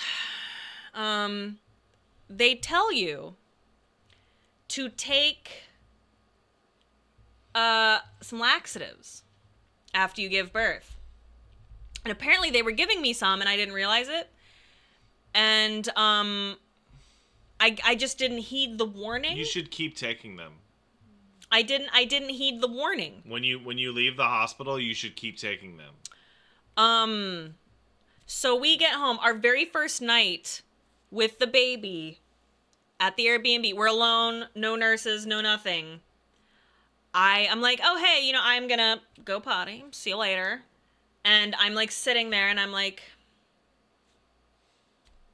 "That's weird." And then I get up and I'm like, "Hey, nothing going on." And he's like, "Oh." And then I'm like, "Oh, I'm in a lot of pain. I see you later." And I go back up and I can't go. But my body is like, "Haha, well, you're going to go." And I'm like, "Apparently not." Now keep in mind, I'm not supposed to strain in any way. I have a fresh ass C-section. And my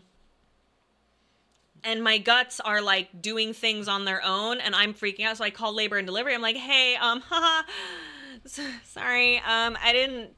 Here's what's going on. I don't know what to do. What do I do?" No, thank you. And they were like, "Yeah, I don't know. Go to the ER." I'm like, "What do you mean you don't know? You're labor and delivery." They're like, "Yeah, the baby's out. See ya." And I was like, You're no What? longer in labor and delivery. so the second that baby is out and your milk is out and you get fucked. Just get fucked. And I should have known that, but I was like, ugh. So I'm in dire straits and the baby is upset and I need to nurse and I can't. I can't breathe. I would rather go through birth again And the whole thing. And the whole thing. And I've heard that before. They're like, take those laxatives. It is worse than the birth. And I was like, it's whatever. I'm an idiot. I would absolutely rather go through contractions again. It was it was so the day of the birth is a beautiful. Hey, hold up. Gabby Cat says healthcare in Canada is notoriously shit. Paige was incredibly well taken care of for almost a full week. So, hold on. Gabby Cat, you're not entirely wrong, but much like almost anywhere else, it really depends on where you go. It really, really depends on the hospital. Like, when I was in Montreal, there was only one I'm a hospital connoisseur, as you know. The Ottawa sucks. Oh yeah, maybe. Well, yeah, it's Ottawa. Well, in Montreal, there was only one hospital that I felt like was even clean. Like, there was one place in Montreal that I went to when my back was out, and I was in the hospital for 3 weeks. It was so like literally dirt and dust in the hospital. Like, it was appalling. So, like, you're not entirely wrong, but it much like anywhere else, it just depends on where you're going. But yeah, the place I went was incredible, but they were just like, yeah, get fucked. And I was like, so I called the ER and they're like, yeah, no, come in. So I'm thinking, well, I just gave birth and, I'm a medical piece of shit. So again, they'll roll out the carpet and come on in. I'll basically barely make it through triage and they'll send me through. They sent me to triage. I just had this fucking baby. Also, I couldn't drive. You're not allowed to drive when you have a C-section, and he can't drive. So we had to call an ambulance because I'm like, it was so embarrassing. And they come in and I'm walking it over and I'm like, hi, I'm so sorry. Here's the problem. And I was too nervous to take a taxi because I didn't know it was going to fucking happen, or an Uber or whatever. So I'm like, I take the ambulance but they took me very seriously because I had just given birth, and it was a lot more serious than I'm making it seem, because like you can really fuck yourself up. So they took me in, I'm in triage, and I'm like, hey, here's the issue. And they're like, okay. And then they just put me in like this waiting area, and I was like, and I'm like unable to stop moving, and I'm like I'm sweating. Also, like, my boobs look like someone has splashed me because I'm supposed to be feeding my infant and I can't, and just stuff is coming out of me. My hair is wet. My lips are blue. I'm like, and then I go up to the reception. I'm like, hi, how much longer? And they're like, oh yeah, it's going to be like 5-6 hours for you. And I was like, no, I didn't say that. What I did was I went, okay. And I walked over to a nurse and I was like, hi. I was like, I'm sorry to bother you. I gave birth days ago. And by a C-section. Yeah. And I'm bleeding and I'm in a lot of pain and my lips are blue and I'm so sorry. I am so sorry. I understand. I'm not trying to skip triage. If you just hand me an enema, I will leave. Do you have one? And she's like, oh my God, what? She's like, and she looks on the list. She's like, no, you come here. So they triaged me wrong. I know, get the poop knife, right? So I knew something was fucked up. Cause I knew, I was like, look, I just gave birth. I shouldn't be sitting here for like 5-6 hours. I'm in dire straits. It is dire. Can I jump in here for a second? Yeah. Meanwhile, I have been home out of the hospital with a 4 or 5 day old infant, as somebody who never held a baby in his life ever before my own. And I just watched my wife get wheeled away in a hospital for her poopy butthole. It's not poopy butthole. It was the lack of poop on my butthole. I'm sitting here in a place that I don't live, in an Airbnb, with my infant going by myself on day one. And my wife texts me back and goes, yeah, I don't know when I'm going to get out of here. You'll just have to make do. And I'm freaking out. And I'm his source of food. Like, I when I tell you that I could not, like, because it's like, oh, just sit on the toilet with the baby. A lot of moms do that. I was like I couldn't hold anything. Like the muscles and the it was like I was having contractions again, but worse. And it was so bad. And poor Pat. So that's pretty funny. What? Turf, wind, and fire. Pat had to deal with one human who can't stop shitting and another human who literally cannot shit. Yeah. Oh, it was bad. Like, I mean, I was like lips blue. I'm like this. I'm like, please just shove something in my ass, please, anything. So should have played Dead by Daylight. Right, tits in my ass. So I'm like, please, and they're like, oh my god, yeah, you should not have been triaged this way. Please come right this way. And I was like, thank you, and I felt so bad, and I'm crying, and I felt so bad. Because I was skipping triage, but it's like I would be like 2 seconds, please. So we go in and the doctor, he checks my C-section and stuff, and he's like, yeah, sorry about that. You have two options. We can hand you an enema, and I know it's like, Paige, why are you telling us this? I'll get there. We can either hand you this enema or a nurse will do it. And I'm like, yeah, just someone will do it because I wanted it done now. And they're like, yeah, well, it's going to take a while if the nurse does it. I'm like, then I'll just go. And they handed me like 2 of them and I left. I was able to get in a cab because nothing was going to happen, or an Uber. And I get back to the Airbnb and I'm like, goodbye. And I just go into the bathroom and I heard some things. It was like... I heard some stuff. Listen, I'm gonna fucking start crying. It was the worst thing that's ever happened to me. And I've had my neck broken and I've been like assaulted and all this shit, and it was it wasn't the worst thing. It was like, it's up there. So okay. It's up there. So I'm gonna do the bystander scale. Cry. You know what I mean? Like you're around somebody and you're not experiencing. It was clearly way worse than our entire time in the hospital. It was crazy.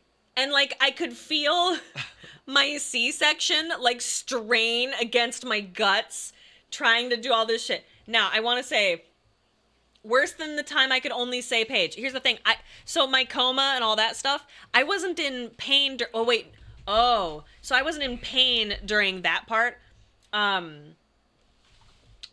That's a whole other story. I've talked about that. That was horrible. But this was like, it was crazy. Now, the reason I'm telling you that, they're like, Paige, no one wants to hear about your weird butthole. Oh, no, that's pretty funny. Listen, this is payback for when I laughed at Pat for also needing to go to the hospital to get an enema. This is me saying, Pat, I will never make fun of you for that ever again. So I will point out. Never. I will point out the that sexy nurse when I went to the hospital, giving you the enema. When I went to the hospital for that, I didn't have abdominal surgery, right? So yours was obviously way worse. Yeah. It hurts so much more than you would think. That was the most painful thing I've ever had happen to me in my whole life. Really? Okay. Oh yeah. And I've had like I've had like root canals with no anesthesia. Right. Abdominal pain from impaction it's totally unbelievable. It's crazy. But now imagine that your body is incredibly dehydrated because it's so I drink 4 or 5 of these a day. Like I'm drinking 1.5 gallons so I can make milk, right? And my body was like, we're gonna make so much fucking milk, let's go. So like any water I did have went directly here. So there's no water, there's no moisture in my like body to help move things along. And then I also have this C-section and they labor and delivery was like, whatever you do, don't strain. Because bust your stitches. Because there's stitches on the inside and the outside, and it will be very bad for you. And I was like, ugh! And my body, I'm like, I can't stop. It was crazy. So Musty is here, says PSA: eat fruits and veggies, get your fiber in. You listen to me. That is so funny because when I called labor and delivery, I was like, hey, haha, I can't go to the bathroom. What do I do? And they were like, well, just have fruits and vegetables. And I'm a like, bran muffin. and I was like, well, what do I do right now? And they're like, go to the ER. And I'm like, and the weirdest part is when I got in the ambulance, I was like, hey, listen, do you guys just have like an enema in the ambulance? I don't want to be a bother to anyone, you know, whatever. And they were like, and I swear to God, this man goes, oh yeah, there's no enemas anywhere around. By the way, this happened at like 3 a.m. So nowhere was open to go get like stuff. And I didn't know where to go because we're staying in this place. Like, I didn't know where we were. I didn't know what was happening. I was also out of my mind and high as shit. So I was like, yeah, I know. In hindsight, I could have DoorDashed an enema. But, like, I was gone. Anyway. It was the worst. One of the worst experiences of my life. So while my birth was a gift, the birth of my child that day is a gift, and I will look upon it fondly. Went really well. That first day. Was like a for real like nightmare. That's the one I'm gonna cry about every year. Somebody asked Oh me God. earlier, like, "Hey Pat, did you cry?" I would have cried. Oh yeah. I reached out to a friend of mine. I don't know if she's watching the stream, but I reached out to a friend of mine who had a baby. And I was like, hey, I'm freaking the fuck out. And just, you know, talk to her throughout that period. Because that was stress. Because I didn't know when you were going to come back. Yeah. Right? Because I was worried about your ass. That. But also, I'm like, I can't. There's nowhere I can go. I can't even leave the threshold of this door. I wasn't worried with a about, baby. Yeah, the completely, you know, unvaccinated baby until what, two months. So the baby has no vaccines, I'm in a town, no immunity. I'm somewhere like none of our friends are here that can help me. I'm completely by myself. We're not used to the area. Like, he can't drive, I can drive. We did not have the doula yet. No. I should have had a birth doula, and I thought my britches were bigger than they were. I was very upset. Agoraphobia. No, that's not agoraphobia. No, it was not a wise decision to leave the when I say I can't leave the threshold, I mean there's nowhere for me to physically go. Yeah, no, like I'm gonna take a fucking 5-day-old to the mall? Are you insane? Plus, we had the car seat, but we didn't have a carrier at the time, and anyway. Oh yeah, so I had a panic attack. Remember that? Yeah. That was crazy. I had a panic. I was just sitting there, and all of a sudden, I just got up. And I started screaming, and a nurse came in, and Pat came in, and I was just grabbing at them, and I was like, something's wrong. And they were like, nothing's wrong. Nothing's wrong. And I just started, like, freaking out at one point. Your feelings are very valid, but nothing is wrong. The baby is right there. He's totally fine. Well, it's because I guess it was because it was like a day after I had the surgery, and my... Might have been when the Ativan wore off. Yeah, because I finally realized I just had major surgery. It was fucked. Anyway...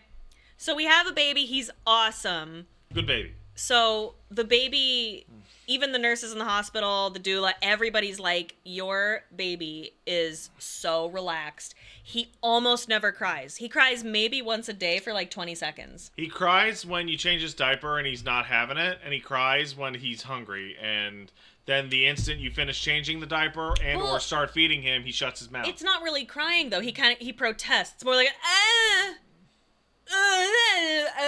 yeah, he's mad. He doesn't like his diaper changed. But like I think I've seen him cry in 3 weeks 4 times. 4, 5, 6 times. Yeah. He's really. Yeah, it's a lot like, hey, fuck off.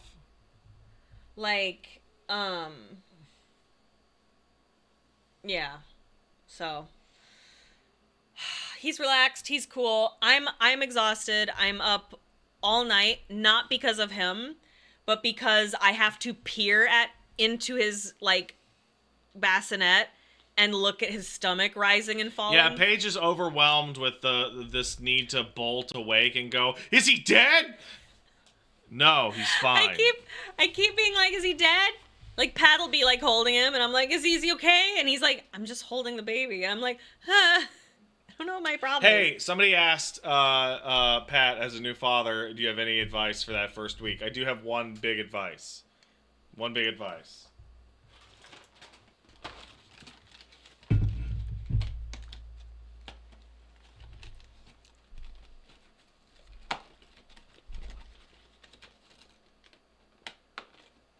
Okay. Fake baby for demonstration purposes. As long as you don't shake the baby and have like an arm on most of the baby will not break. Like I hold the baby most of the time like this. Like a reverse football. And I just have the baby butt and the baby head over here. And the baby's just like chilling. Mm-hmm. Like they're not made of glass. It feels like they are, but they're not. So someone says, why would you shake a baby? So, if you feel like going to jail. Yeah. Some babies, so long story short, I've mentioned this a handful of times. I would, like, way back when I was in college, I was a nanny. Yeah, hold them like a cat. Yeah. That's it. No, not by the scruff of the neck, though. Kinda. And I remember taking this class. Actually, kinda. Maybe. Because when I had to rotate his neck, I grabbed him by the back of the head and pinched like the mandible here. That's true. So back when I was a nanny, I took this like course, and it talks about how like moms and stuff, postpartum, especially if they have postpartum depression, you're so sleep deprived, and you're like going shoo shoo shoo, and some people like when a baby like cries a lot, because usually newborns cry a lot. We got really lucky. Yeah. But when they do, sometimes people will just lose their fucking mind. They snap. And what you're supposed to do is you're supposed to be aware of that and go, oh, okay. And then you put the baby down and you walk away for like 5-10 minutes, right? So basically, there's an obvious evolutionary advantage to you becoming upset that a baby is crying, because it makes you go, I will now help the baby, and then the baby will stop crying. And what happens to the woman who gave birth, you'll start to sweat and your boobs will react. It's crazy. Problem being is that if you have a baby that won't stop crying, they can fuck with you in that state for hours. Right. And some people have higher or lower sensitivities to it. And I have very low sensitivity to it. The baby has like, I had a moment where you were asleep and I had to go warm up some milk, and it took like 10 minutes, and he was fucking giving it to me. And I was just looking at him, and I was very sleepy. I'm like, I really wish you wouldn't do this. This is very annoying. I wasn't like... Yeah. Right? But some people have the opposite reaction. And some people lose their fucking minds when they hear a baby crying. And they'll just be like, stop crying. And they'll do that. And if you do that... And then the baby will stop crying. Yeah. Because the baby will be dead. Well, no, because there's also something called shaken baby syndrome, where if the baby lives, they're like, it's a whole... like, they can make it into adulthood, but it's bad.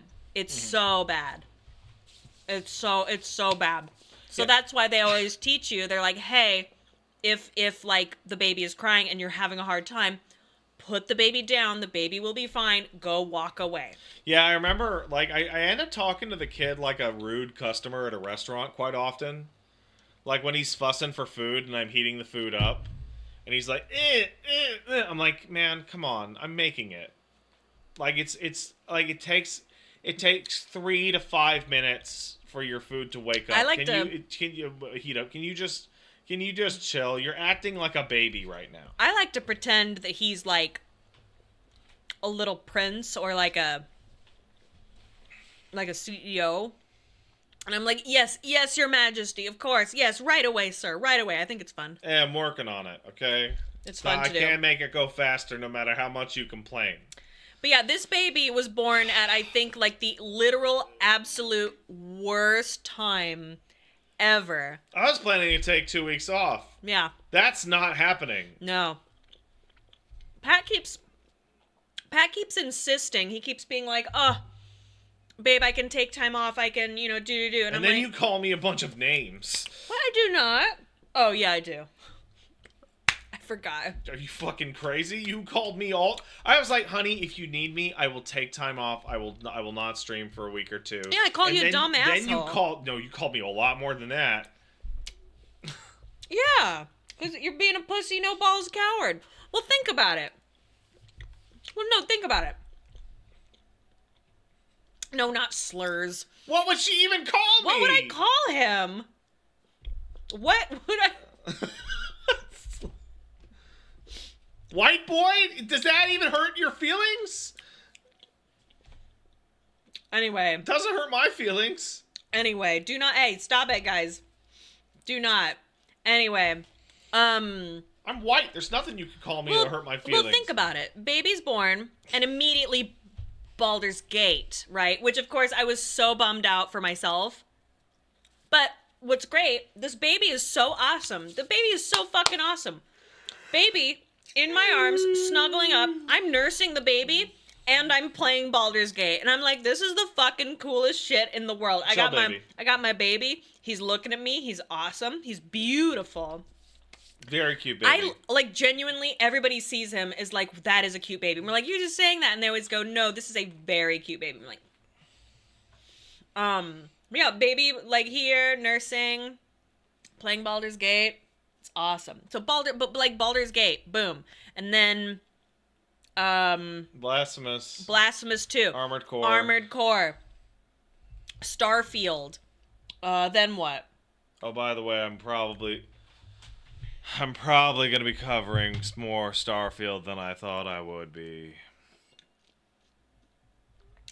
Like, it's Take just... that as you will. Lies of Peace, Spider-Man, like, the Like a Dragon, Metal Gear. This is, like, the worst time for... So, you know.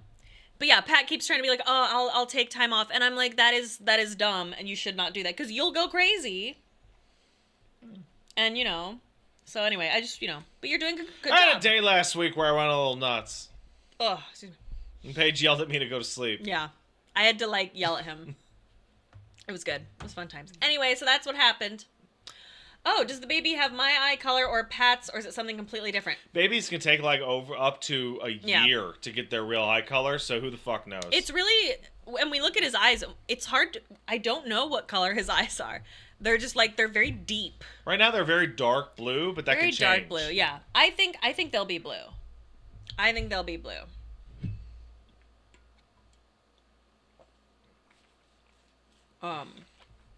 Anyway, so that's our story.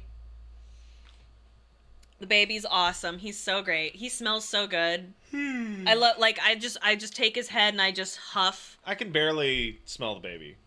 I can smell him. I love him. He's so awesome. He's not stinky, though. Yeah, no, he's not stinky.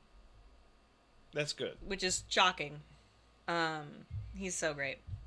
Will he have Pat's piercing gaze? He has Pat's, like, pretty much everything. Whole head. Oh, so there's only one thing that the baby has that I know is mine. And I'm so, like, I think it's so funny. So, on my left ear, I don't think you can see it, I have, like a little elf point right here. Like, it's round, but there's, like, a weird pointy thing. You can see it. Right here. You can see it on camera. He has it. That's all that's there that's me. I think he has my dad's nose. Do you think he has your dad's nose? Yeah.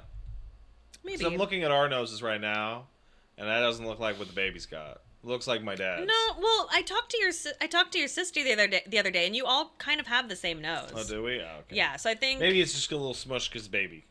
I think so. Well, no, it's not a smushy nose. It looks like your nose. It's just, you know, he's a baby. And is Pat a carbon copy of his dad? No, I look way more like my mom. No, that's not true. You're a, like, almost perfect mix of your parents, I think. Okay, I looked way more like my mom before I grew a beard. Maybe. Did the pregnancy permanently cure your lupus? No. No. In fact, you're probably going to have an outbreak soon. Don't call it outbreak. Yeah, an Ew. outbreak of lupus. Ew, that sounds like a big old herpy. No, it's a flare-up. Whatever. Which is also gross, but whatever. So when you're pregnant, most of the time lupus goes into remission. But then they warn you, like, hey, about a month or two after birth, you are very likely to have a resurgence of some lupus symptoms. So Some light werewolfism. So we'll see how that works. That's one of the reasons I got a hold of a postpartum doula to help me if that happens. Also, I just realized it is 1:50 and we have not played a game. And you still got to do that? And I still... Yeah, you're not going to get to LA. Am I not going to get to LA? Oh, no, because we're done at 3:30. Shit. Because I got to go at 4. I know. Fuck me. I'm so... You should change this to just chatting. Well... You know how I talk to the chat for 20 minutes and then you come into my stream to tell me you should change this to just chatting? The category is wrong. I feel bad. Sorry, Puff. I mean, this does not happen every time. No. Also, I turned 35. I had a birthday. Happy birthday. And I was so, like, I was so stressed out. Like, I didn't even tell anyone it was my birthday or anything. Because I was just sitting there, like, just like that with a baby attached to my body. Oh. So I'm old now. You're not old now. I don't know. 40's the old. I don't know. Yeah. Not for men. No, we're talking about women. Like, I was... 40's when you become unmarriable. Oh, of course. Yeah. Great. What day is my birthday? August 5th. I just, I didn't tell anybody. I think, like, maybe my mom texted me happy birthday, and I was like, meh, I was old. Okay. I feel so bad. I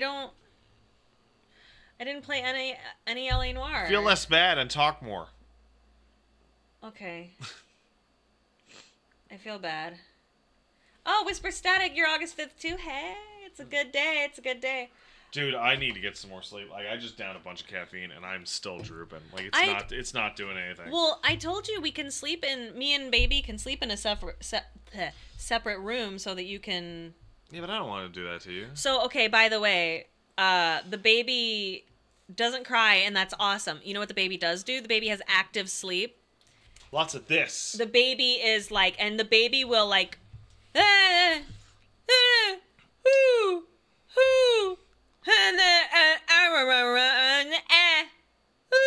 for like 4 hours.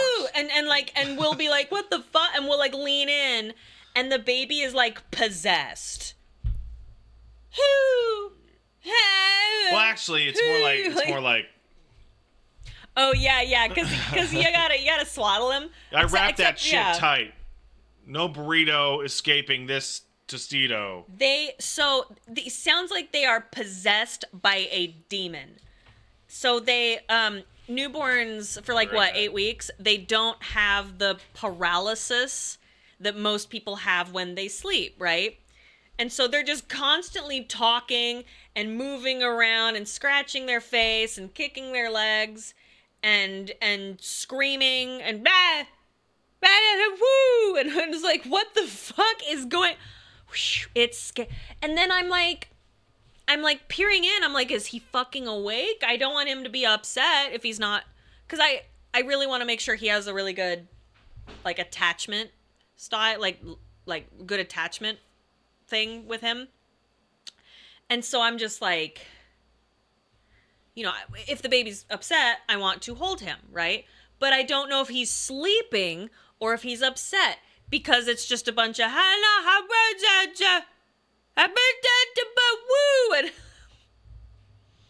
right? He's like babbling, but like when he's awake, he's like woo woo blah blah blah blah, right? But then when he is sleeping, he'll just and I'm not doing it justice. It sounds like his death knells. He'll just be, right?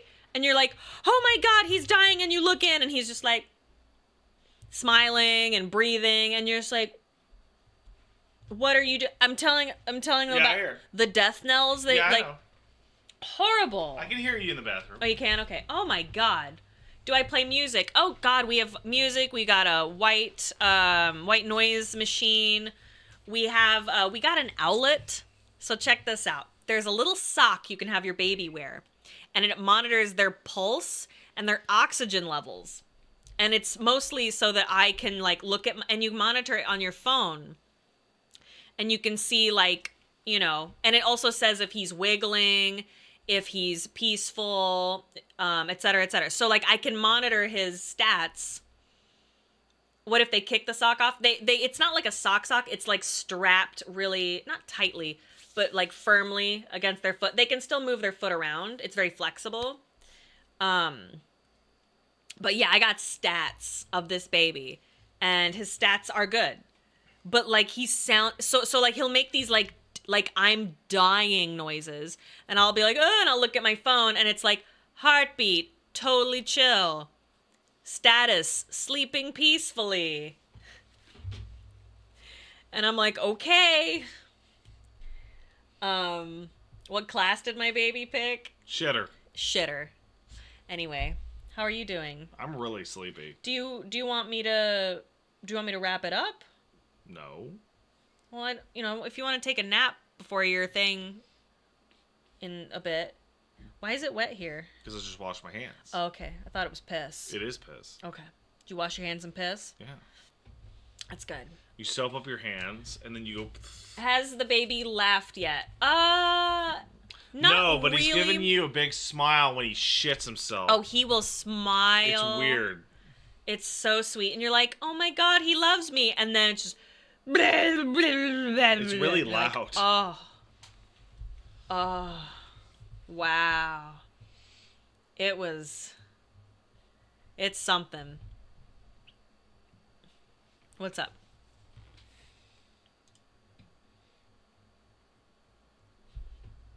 Oh yeah, I know. Ugh. Oh God, my belly. Okay. My belly hurts. No, I don't have stream tonight, but I am playing 14 with my friends. Oh, I do that Sunday nights. yeah. Do you want more caffeine? You can go get a coffee if you I've want. had so much caffeine, it's not doing anything. I understand. You guys should put a creepy floating baby Pat face in the corner of this black void. I should. Oh. Ow.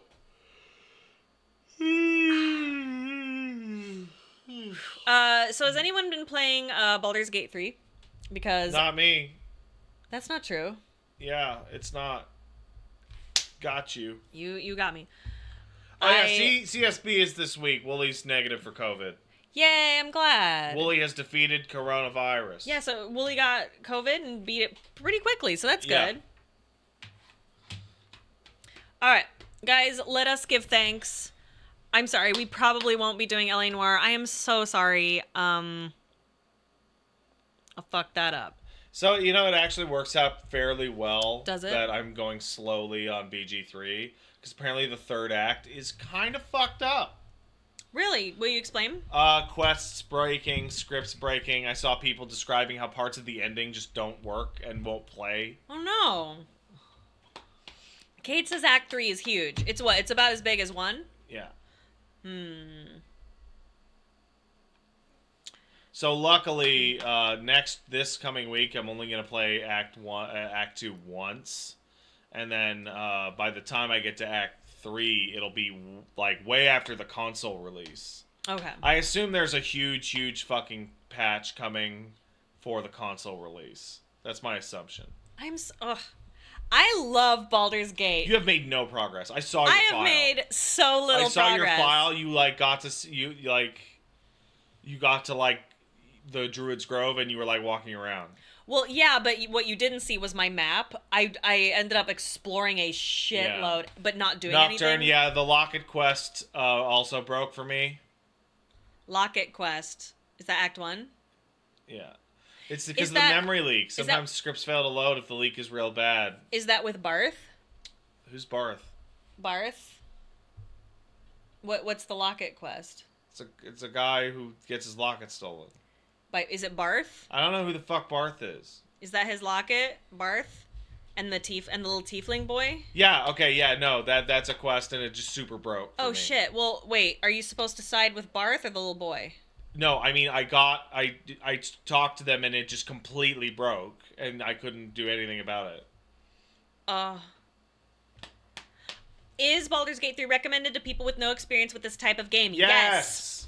Yes. D&D do is it. very understandable, but more than that, because of the way the game is structured, everything does what it says on its own icon. And that's the number one thing that's important, is that when you look at a tooltip and you see it and it goes, this is what this does, it does do that. Yeah. It's and the tutorial is everything's really straightforward.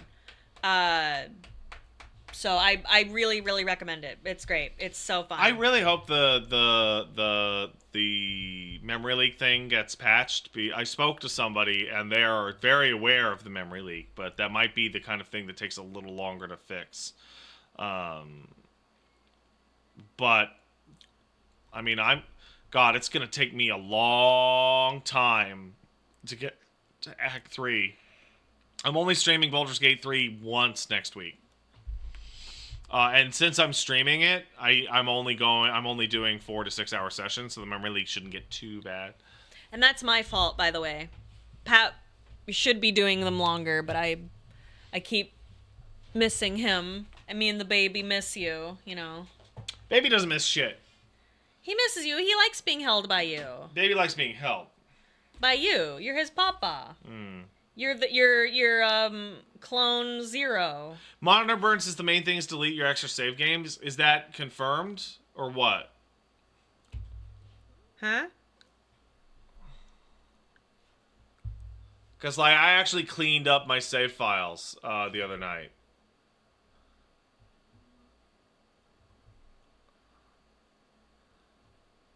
Are you worried your interest in streaming BG3 will peter out, though? I think it's, the most fun I've ever had streaming a game. We talk about it constantly. It's so much fun to even just talk about. I have a feeling that this is going to be one of those, forever. You pruned your saves and it ran better? Okay, well, I'm down to, 3 saves. The only problem is that it's really hard to... I have the quick save thing limited to 10 or 15, but that doesn't work. It'll make as many as it fucking wants. Oh, Jesus. Oh, goodness gracious. Oh. Right. Let us give a thank-a-rooney while we're hanging out. Ocean Violets donated $5 and said, happy birthday. This was on my birthday. With the new baby out, who do you think will finish DS3 Ringed City first? You or Pat 2, the sequel? Stay big and strong. Pat and I were discussing what video game we want to be his first. And I say Dark Souls. Honey Pop. What?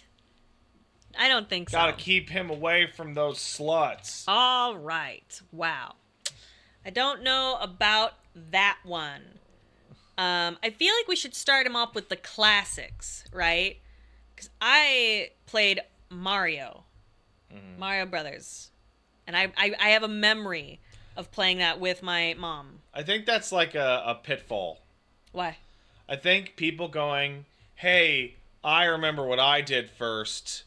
I should have that be the first experience for the child, removing the fact that they're decades apart. I know. Wait, don't introduce modern-day children to 40-year-old games? Why not? He'll be 2 or 3 years old. He won't know the difference. He's not going to be like, this shit blows. These graphics suck. He's going to be 3 or 4 years old. You know? My child will not be playing Undertale for a while. That game is a lot more... That game is darker than it appears, I think. I don't know. I don't know what game I want him to play first. Or to try first, rather. Cade Calrain resub for 26 months. Wow, congratulations, Paige. I hope you and Pat Jr. are having a wonderful time, and I'm really glad everything went well. Everything did go well, and we're having, an incredible time. Oh, thank you. Take It Breezy resubbed for 13 months. Thank you very, very much. I Forgot My Name 89 resubbed for 35 months. And Rapish gifted 5 subs. Wah. Wait, did I? There it is. Wah, thank you so very much. Honk and wah. Thank you, Rapish. Vivacious F resub for 33 months. Thank you so. Thank you. I can't read with my eyes. Baby Hot Pockets resub for 5 months. Money for baby. Glad to hear everything is going well. I hope for love and health to your family. Thank you. The baby's awesome. I will say this. Pat is incredible about swaddling the baby. I'm not so good at it, but I did swaddle him last night back into the bassinet, and I did a pretty good job. Yeah. I felt really good. I'm really bummed out because I was so. It looks like you're just an arm and a head. Look. Yeah, that's me. That's really funny.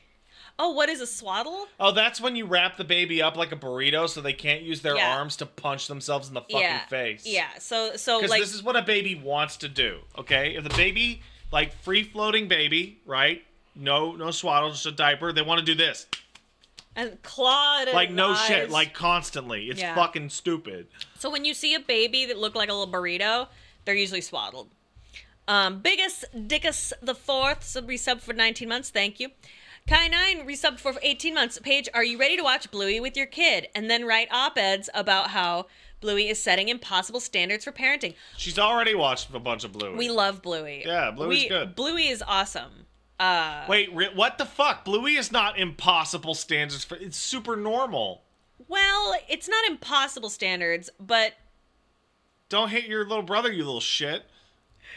I mean, it's exemplary. It's exemplary, perfect parenting is what it is, and I think it's something to aspire to. Certainly, it's great. Oh, Moondog, I'm so sorry. You did not miss the game. I just don't know if I'm gonna get to it because I talk too much. I'm sorry. Bog Body Positive resub for 31 months. Yeah, thank you. Bluey is great. I love Bluey. You never heard of Bluey? If you guys want to... It's a show for kids and parents. Well, it's a show that's technically for parents that kids also enjoy. It's great. It's also really funny and sweet. It's good. It's genuinely very good. It's from Australia, though, so be aware. Yeah, it is Australian, so you know. Odds Logic resubbed for 80 months. Thank you. Oh my god, 80 months.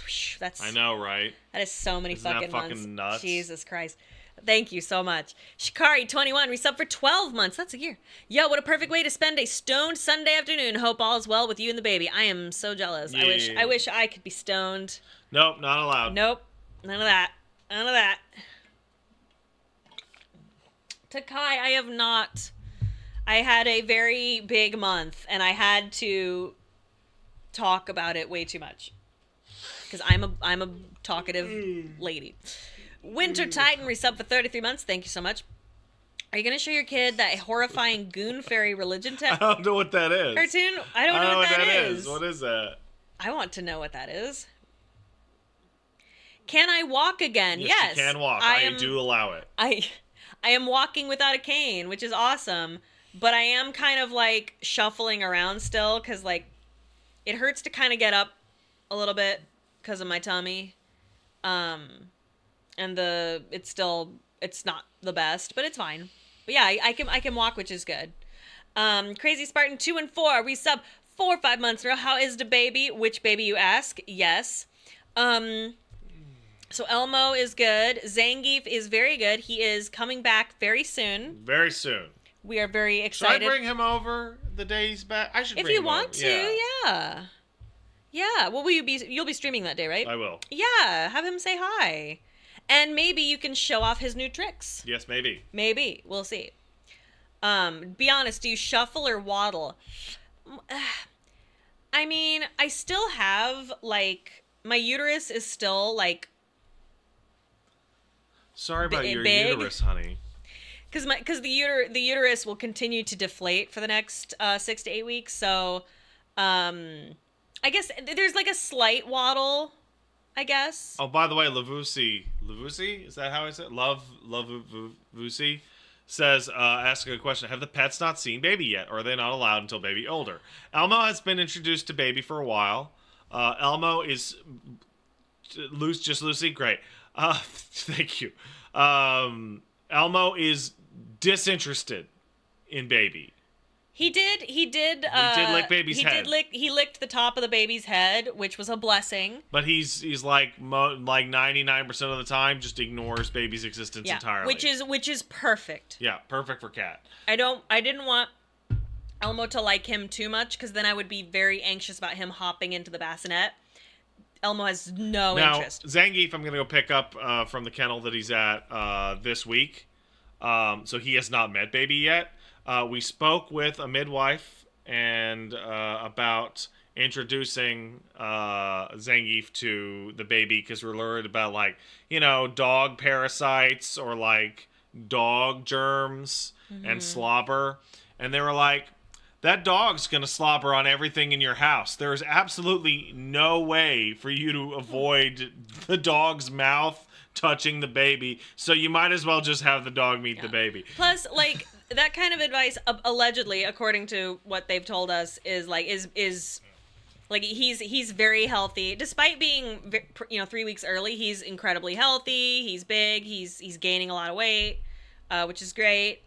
So like he's not like a sickly baby. So we don't have to keep anybody away from him, which is good.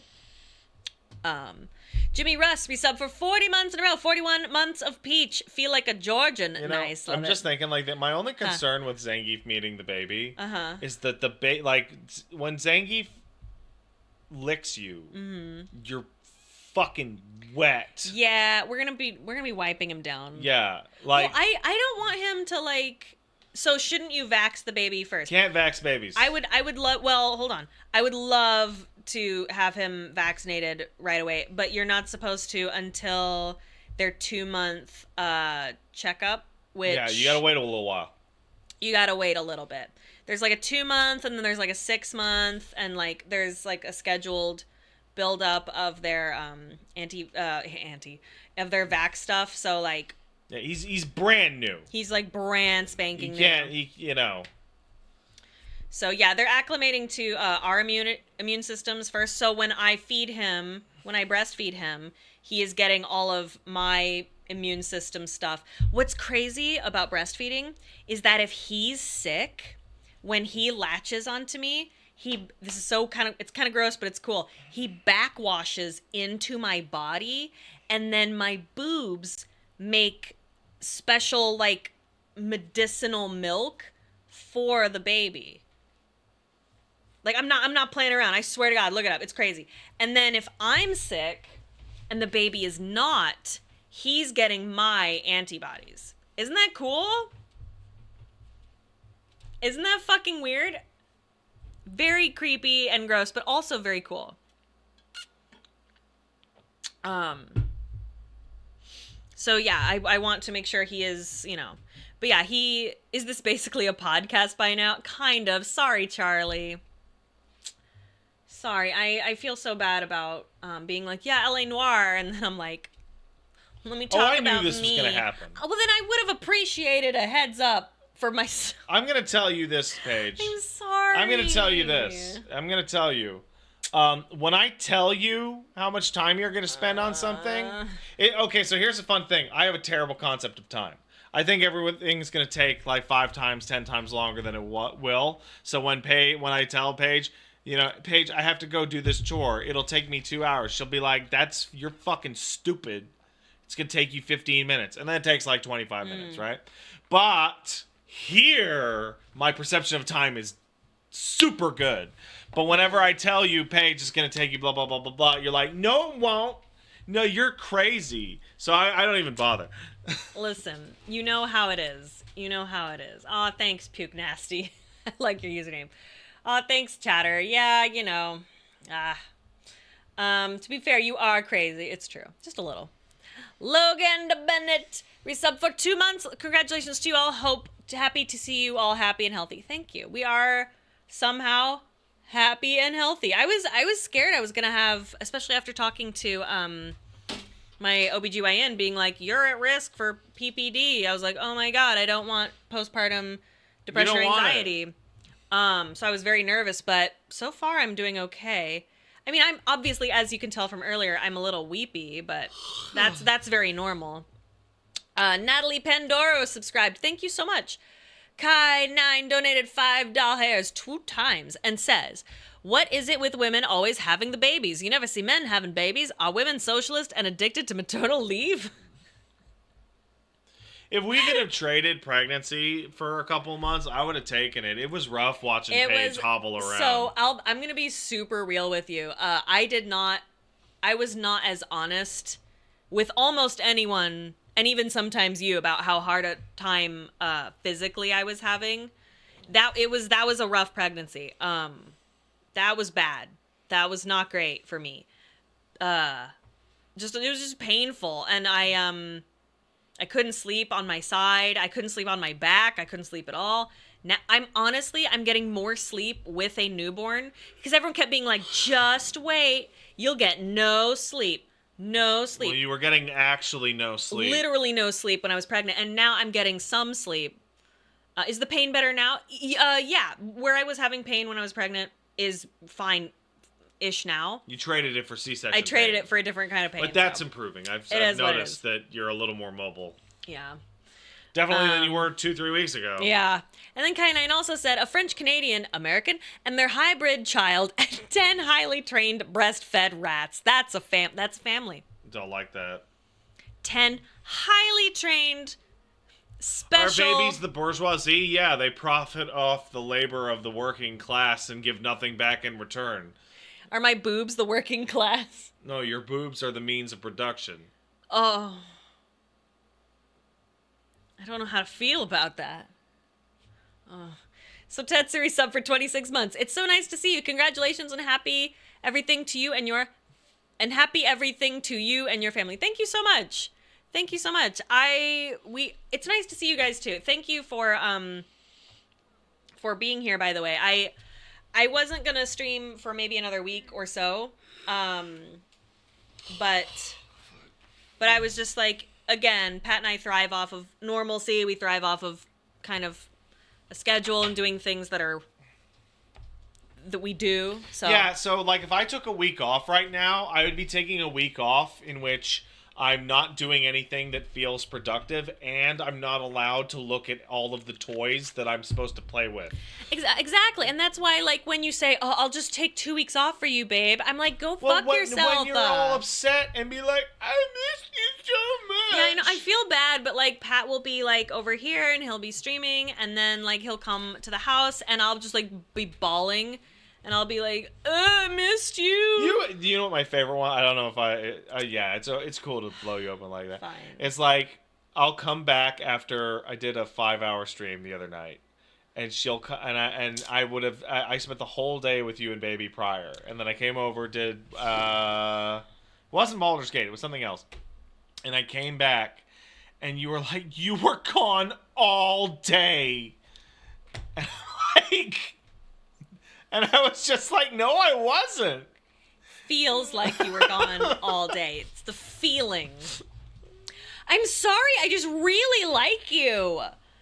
Like, I don't even need help with the baby. I just want you to be around. I just really like you. I like talking to you. I like... Oh, man, you know what? No, you know what the best part about that? And you know why she hit me with that? Is because I came home and immediately started washing and sterilizing bottles and doing the dishes. Oh, yeah. And I was crying, and I was like, you don't want to spend time with me. And I'm like, bitch. I'm like, this needs to get done. I'm washing your pumps, you dumb whore. I need to wash the breast pump and the baby bottles, and I need to sterilize them. This has to happen.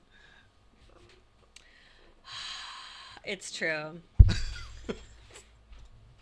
This bitch is gay as fuck. It's true. Oh, having a baby's super homo. All these emotions, gay. What positive emotions? I'm walking around without my shirt off. Good feelings. Gross. Oh yeah.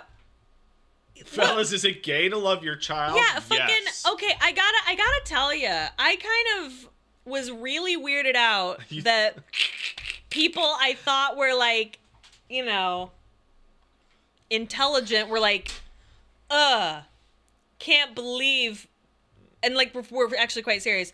We're like, Pat's gross and naked holding his baby, like, blah blah blah, and it's like, that's skin to skin, like that's so important for bonding, and like there was a picture I posted. Yeah, where I'm holding baby with my shirt off. Yeah, and Pat's shirt is off, and he's holding his son, and it's like this beautiful picture. I'm sorry your dad never hugged you, you fucking freak. Damn, like.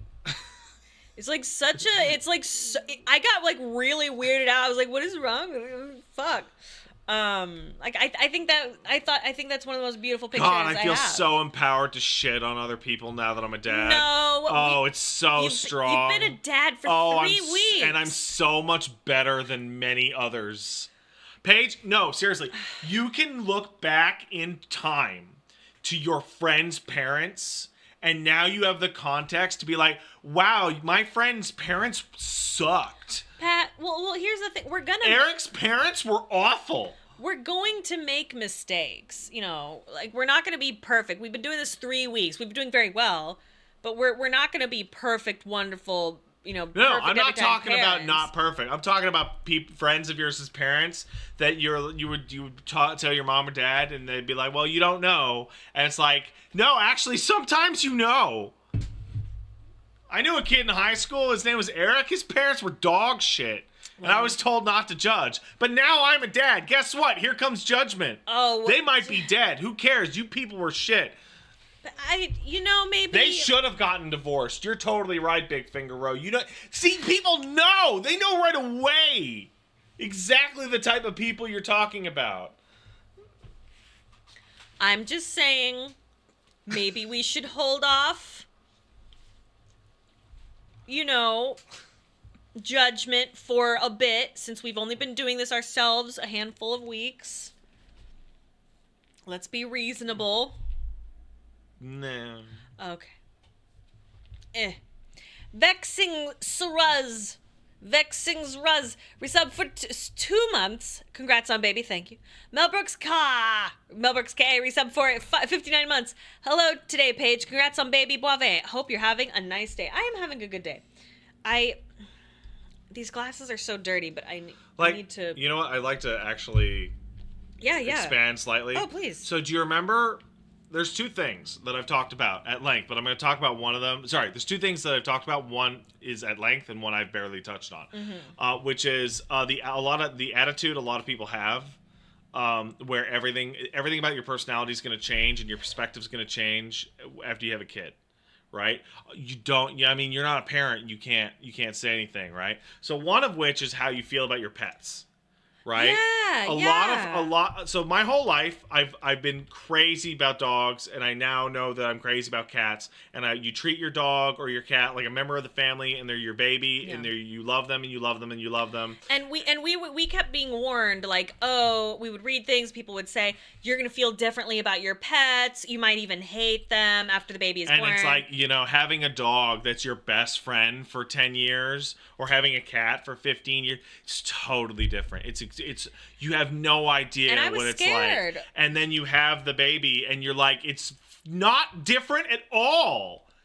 It's new, it's like, of course I still love Elmo, and I cradle Elmo like a baby, and I'm like, who's your little baby? Like, it's... You fucking... that's the kind of... It makes me think that these people have, like, weird views of what they feel about children or whatever, or dogs or cats or whatever. Ridiculous. Yeah. The second one, and this is my favorite. This is even more favorite. You'll feel different once you have... You'll feel... Hey, don't judge. You'll feel different when you have a kid. Toy for Us says, you mean to tell me that a baby is your average pet? No. No, it's like a really great pet. No, come on. No, it's no, not at all. A baby a baby is the emotional connection that you would feel with your beloved dog or pet, plus the fact that you are yourself reflected in it, plus the future realization of self-actualization and a more in-depth relationship than, who's a cute kitty. I feel like something I can't play baseball with the dog. I can't help the cat with math homework. Something that I realized is a lot of the advice and a lot of the things I was told, things I read, are like, everything will change. Everything will change. You will be changed, and all this stuff. I mean, you can try. So far what I've learned is nothing is like how do I put this? It's not necessarily changed, it's just more. Does that make sense? Because, like, Yeah. I love Elmo, and I love the dog. I love Elmo even more. Yeah. You know, I found that also. I love Elmo more now than before we had the baby. And, like, I'm not changed. I'm still who I am. I'm just more. I'm also, I'm a fucking mom. And also, you know, like, so I think that's really interesting. So, yeah. So then you get into situations where you're like, hey, I don't think that person should post a video of themselves bathing their child on Facebook. And people go, you shouldn't judge, you don't know. And it's like, you know what? Now that I have the baby, I feel exactly the same. Yeah. You shouldn't have done that. Oh, we gave baby his first bath, and we took a lot of Polaroids and a lot of pictures, and they're very cute. And they will go away in the photo album, the physical photo album, where so grandma and grandpa can look at them, and so that we can embarrass them privately when they bring home their partner or spouse. Yeah, as is tradition. I think it's the right thing to do. Blue Togo resub for 80 months. Thank you so much. Go Golem resub for 6 months in a row and says, what do you call a group of baby soldiers? And infantry. Oh. They fucked it up. Oh. They screwed up the spelling. Go Golem. Learn to spell. Saurian Crash subscribed. Thank you so much. Nelson with a 1 instead of an L resub for 9 months. Have a sub for the baby. Thank you. Zero Arturia resub for 71 months. Hiya Mama Page. Again, many congratulations to you and the Orb Father for bringing a new orb to the world. Pat Jr. You guys will be great parents. Oh, thank you. Much love from me and many others in chat. Also, never let people fuck on you, Mustard Queen. Thank you very much. Nobody gonna fuck on me. Except... Oh, man. I think I even said in the hospital, I was like, so-and-so trying to fuck on me. Yeah, the nurses were, like, very confused by us. At least they found us entertaining. There we go. Hold on. There it is. Okay. Kane5707. Hey, Kane. Resub for 10 months. Paige, so happy to see you. I hope the family is doing great. Love ya all. Thank you so much, Kane. Love you. Thank you so much. The baby's gonna fuck on me. That is the funniest shit I've ever... Yeah. It's my favorite thing. I ended up getting a hold of the Ted DiBiase Jr. clip to show her the actual story. It's and it's so just good. Like... It's so good. It's the craziest story ever. So the nurse went, oh, they're influencers. Yeah, no, That did happen a couple times. It did happen a couple times. Oh, hey, Dad, you going to do a video? Yes. No, it's a real thing. I'm making money. Oh, you have a podcast. Ooh. Fuck, I hate it. Okay, listen. Yeah, all those people died. It's very sad. The real tragedy of the pandemic is that I, as a 37-year-old white man, when I tell people I have a podcast, they give me that look. You know the look of, oh yeah, you have a podcast. Ooh, a white Wow. 40-year-old man with a podcast. Woo! And then I always have to be like, no, it's a real podcast. No, it's a real show. I promise. It's quite good. Ooh, no, I please. How hell way to start that? Yeah, I thought it was pretty funny. Ansel DeLambert resub for 58 months. Welcome back. Congrats on Babbo. You did it. Thank you. Cookie Tosser resub for 3 months. Hi, Paige. I usually watch you on YouTube, but I love you. You're my fave lady streamer. Oh my god, thank you. I love you too. Congrats to you and your fam, and have a lovely stream. Also, can you wish me a happy birthday, Teehee? Happy birthday, Cookie Tosser. It's your birthday. Have a wonderful, special day. My fellow Leo, you barely squeaked by on being a Virgo, and that's a good thing. No offense to other Virgos, but Leo's the best. So congratulations, my fellow Leo. Happy birthday. Inman9 resub for 32 months. Congrats on the new baby. Glad y'all doing great. Enjoy parenthood. Hope it treats you well. So far, so good. So far, so good. 3 weeks in, loving it. We have the kind of baby that other people get jealous of. It's a trick baby, though. Everyone's like, you have a trick baby. And I'm like, Sorry, Anne. No offense to Virgos. We love a Virgo. No, you don't. You talk mad shit about Virgos. I would never. Shut up. Riley's here. Riley O'Malley's here. I don't want her to know. No. Okay. What was I? Trick baby. Trick baby. That means when you hit the L1 button, it turns into a different baby. No, that means you take the baby and you put both feet on it and you ride it down the stairs. Get it? Like skateboarding? Okay, yeah. Do you I did a Bloodborne instead. Oh, I liked my joke better. Yeah. But I executed it poorly. Nah. I love you. I love you too, honey. I'm so tired. Hey, I think I've been doing a good job on stream, but boy, I'm fucking tired. Oh, yeah. Ew, say it, don't spray it. Ew! Knock it. Stop. You're nasty. Leave me alone. Logan de Bennett gifted a sub to Dova Dude. Thank you so much and enjoy. General resubbed for 18 months and says, have y'all ever had edibles before? Never done weed, but tried them out. And yeah, there's a reason why they only say take half. I was paranoid as hell for 6 hours for taking the whole thing at once. Yeah, Lol. I had a ton of edibles once and I didn't feel anything. Yeah, don't do that. It was really frustrating because everyone around me was so high and I was like sitting there just getting really annoyed that everyone was acting like a dumbass. So, don't, if you're new, edibles are not, I in my opinion, they're not the best for newer users. If anything, I would have suggested maybe the drops. Because I feel like you can better control that way. Because yeah, edibles are a little trickier. But yeah, no, I have had a couple edibles before. I didn't really like the experience myself. I prefer drops. I have smoked. I don't really like to. It's not my favorite. I like the drops. I think it's not stinky. It's not, it's in your mouth for a couple seconds or so. And then,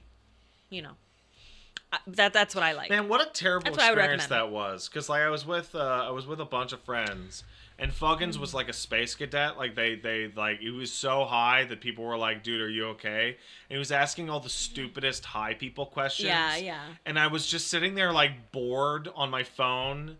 And just whenever he'd ask me, I'd be like, dude, shut the fuck up. That's stupid. Yeah. I was like, and I had more of the edibles than everybody else because there were brownies and I'm a pig and I wanted more brownie because it's candy. Yeah. And I did nothing. I got nothing out of it. Nocturne November. Well, you did like the drops you had. They helped you sleep. Yeah, a bit. the drops were nice for sleep, but nothing else. Yeah. Well, those weren't meant for, Yeah. Nocturne November resubbed for 24 months. Oh, that's 2 years. Big congrats to you. Glad everyone's doing great, and the baby's been super cool. The baby is so cool. Every Cool time, baby. like I love holding him, and I'm like, you are so cool, baby. Like he's like, Wow, baby. You are Do so that cool. sick trick again. And then he does a flip. Wow, good trick. It was awesome. Yeah, shit it out. I like to tell him.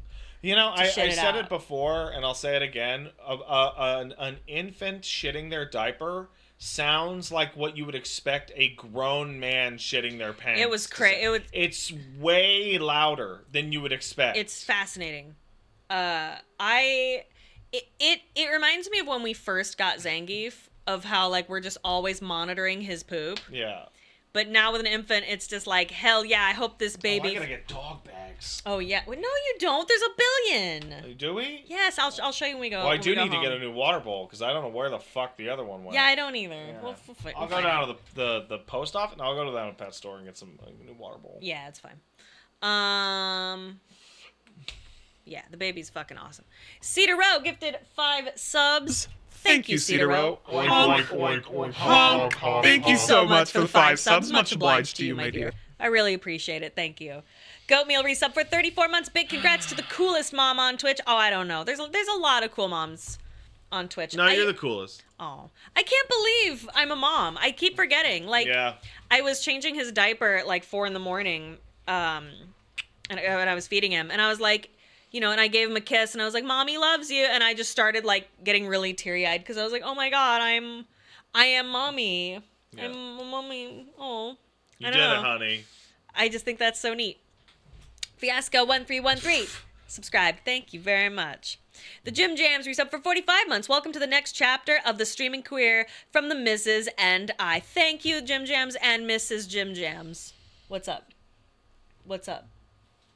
What's happening? What's happening?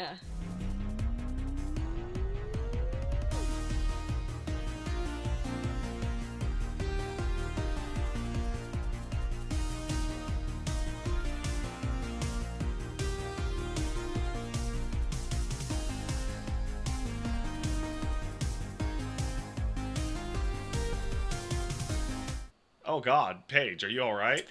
Oh, I'm fine. I thought of a funny thing. Oh my God. Oh. Oh God. Oh, okay. Phew, all right. Sorry. That took me out. All right. You're crazy. Garbage Nirvana, he's up for 23 months. Can't think of anything witty to say, so I'll just say congrats on the new baby. You look positively radiant. Oh my God, thank you. Thank you, I appreciate it. Our sweet, kind doula, she actually told me I looked very, very good for postpartum. You look fantastic. Thanks. I feel pretty good. You've deflated a lot too. I have deflated a lot. There's still quite a ways to go over the next few weeks. I really want to work out. You can't work out. I know. I just want to. You will not be able to work out for at least 3, maybe 4 more weeks. Yeah. Well. Maybe 5. Well, I got to get medically cleared first, but I wanna work out again. You can barely walk to the car right now. I know. Like, stop. Buckademic resub for 10 months. Congrats, baby mama. Thank you. GameHog19 resub for 5 months in a row. You know what they say? A mom's tuition is always right. That's not true at all. Wait, what is it? Moms are tough. Yeah, that's not true at all. What is the actual a mother's Women may be weak, but mothers endure. Mothers endure. Oh, which is actually a really good line. Yeah. But whoever translated it didn't understand what it actually meant. I'm gonna start crying. It's so fucked up, and you hear things and you're like, yeah, totally. But then you go through it and then you know, and it's just like, oh my God, y'all. That's one of the worst translations of any line I've seen in my whole career. Oh. So in Final Fantasy 13, they run into Hope's mom, and Hope's mom in English responds to, hey, are you sure you're going to be okay? And she goes, moms are tough. And it's kind of awkward. In Japanese, it translates to, women may be weak, as in physically weak, like arm strength, but mothers endure. Mm-hmm. Which is such a beautiful, cool, and true line. Right, and it's about the resilience of people who would otherwise not be intimidating. Yeah. Right? And it's like, oh, that's actually a really cool sentiment that is totally neutered in English. Yeah. Like, it's so beautiful in Japanese. Yeah, and then she immediately fucking dies, so she was wrong. But, Well, no, she endured it. She did not. She's dead. No, that doesn't mean she didn't say, "Hey, moms always live." No, ma. That's I guess. Yes. Endure means to persist through hardship. She did not persist. I guess. Well, maybe her body didn't, but maybe her spirit lives on. Off. Oh, okay. She's a symbol of the faith, or whatever the fuck. What is it? No, that's the wrong game. Whatever. She's a lassie. Isn't that the same thing? No, it's not. It's a totally different thing. What is it then? What is a lassie? I don't know. Yeah, you don't know. So, no, wait, I do. It's a dream of the faith. No, I know what a dream of the faith is, but I can't tell you what a lassie is. Tell me what a dream of the faith is. It's just a summon. So wait. Okay, I'm about to spoil Final Fantasy X. If you have not played Final Fantasy X or whatever... Paige, that game came out 22 years ago. I don't care. Okay, so Titus is a summon? Yeah. Absolutely. He's a summon. Wait, is it Titus or Titus? It's Titus. It's fucking Titus, man. Blame Japan. Because he's, tidal. It's, all about water. Yes, but Japan. I can't call him Titus. Well, you're wrong. I'm sorry.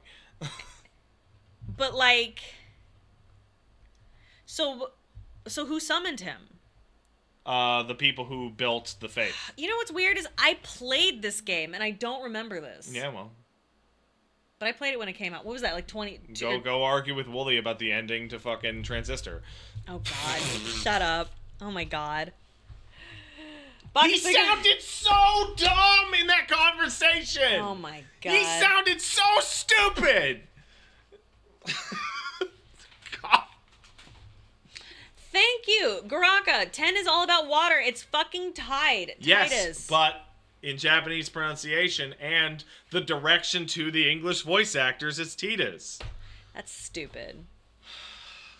That's so dumb. Bakasago, I resub for 12 months. Congrats, Paige, for baby. Hoped for an August baby, but regardless, Leo baby. Yeah, I was so excited. I was at least like, okay, well, at least he's a Leo, like me, so that means he'll be great.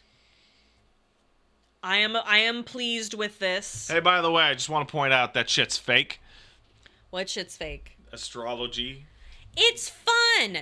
And here's the thing, and I remember telling this to our doctor, and he like laughed.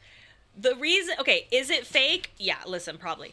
But chicks dig Leo dudes, right? Mm-hmm.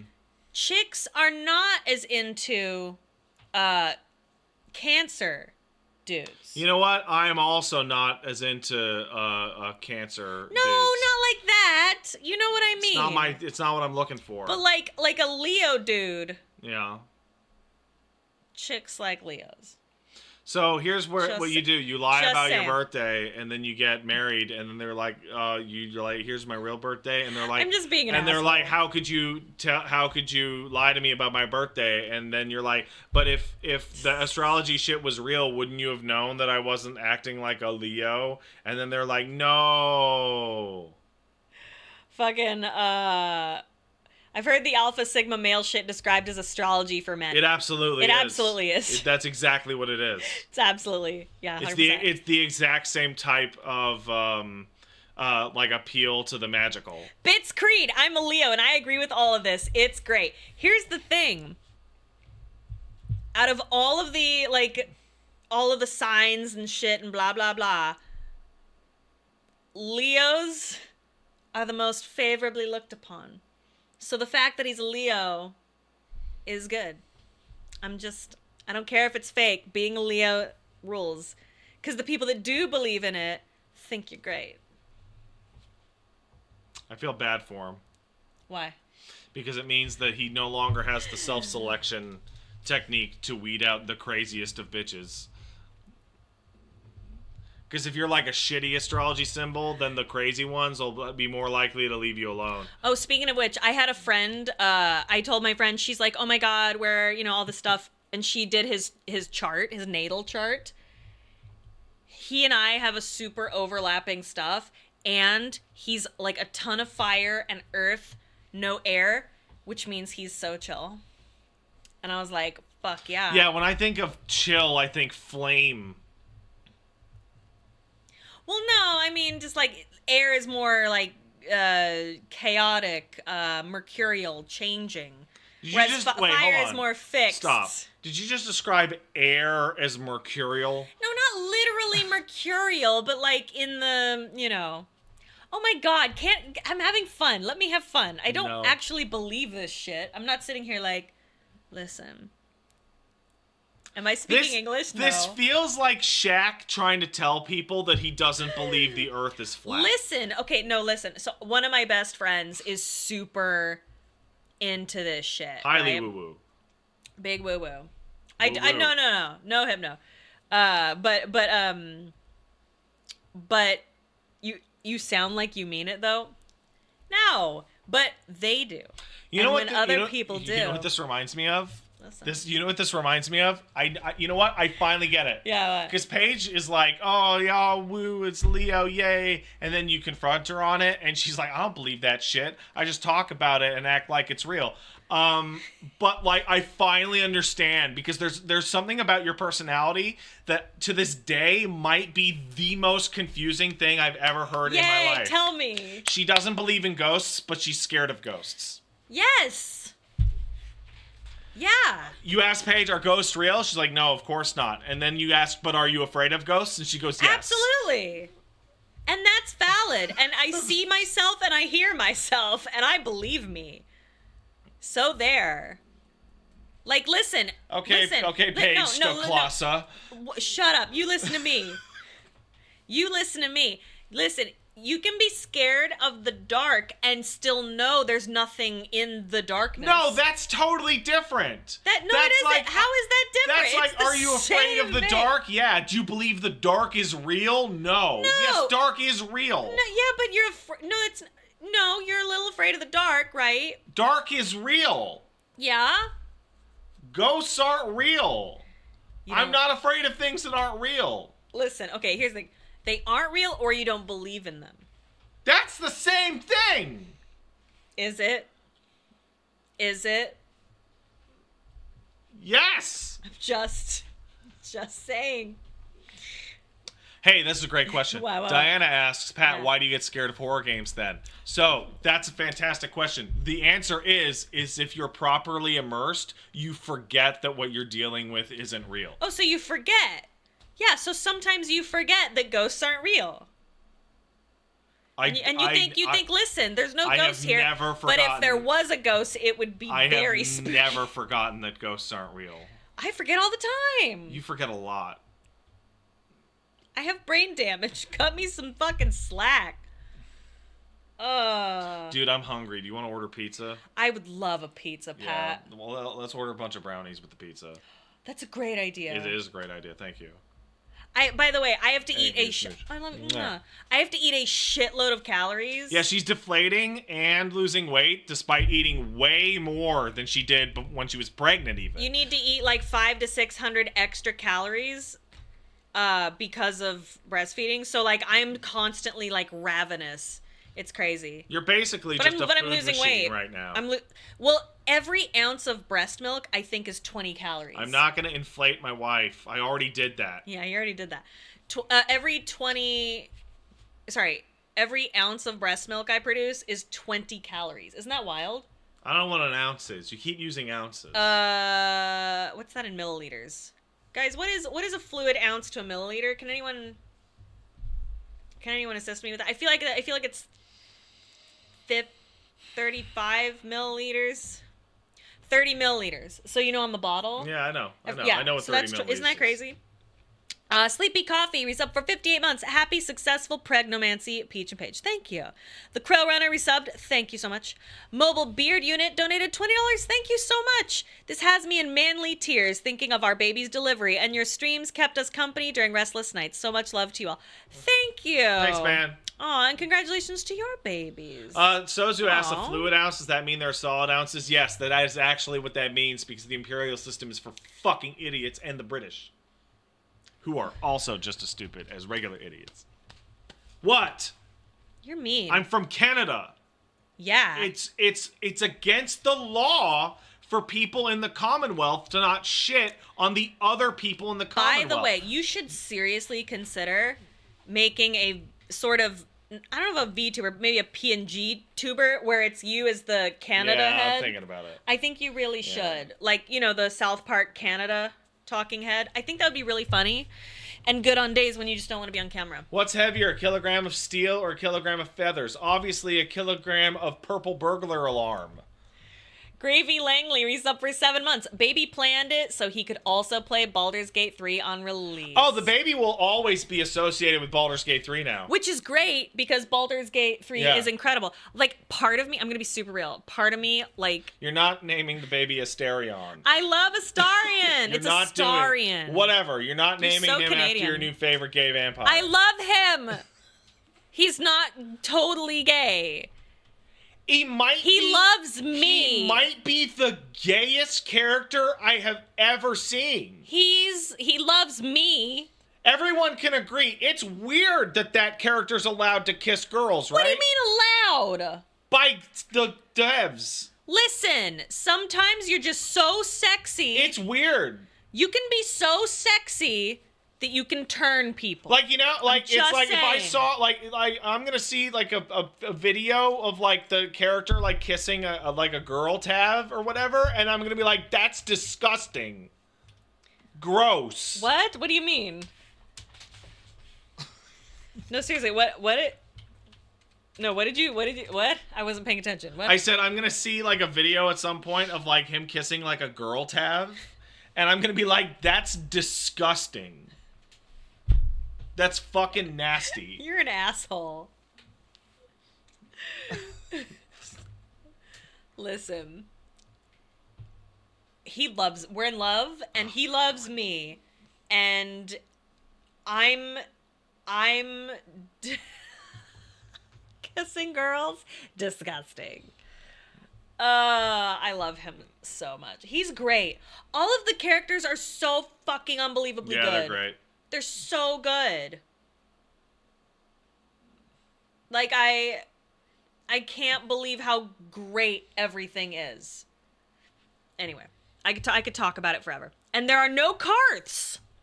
This is a carth-free game. I had to explain Karth to her the other day, and now I'm really happy that she's already on the anti-Karth bandwagon. Teffy, romancing Astarion's a red flag? Yeah, it is. It's a listen. red flag because of the blood.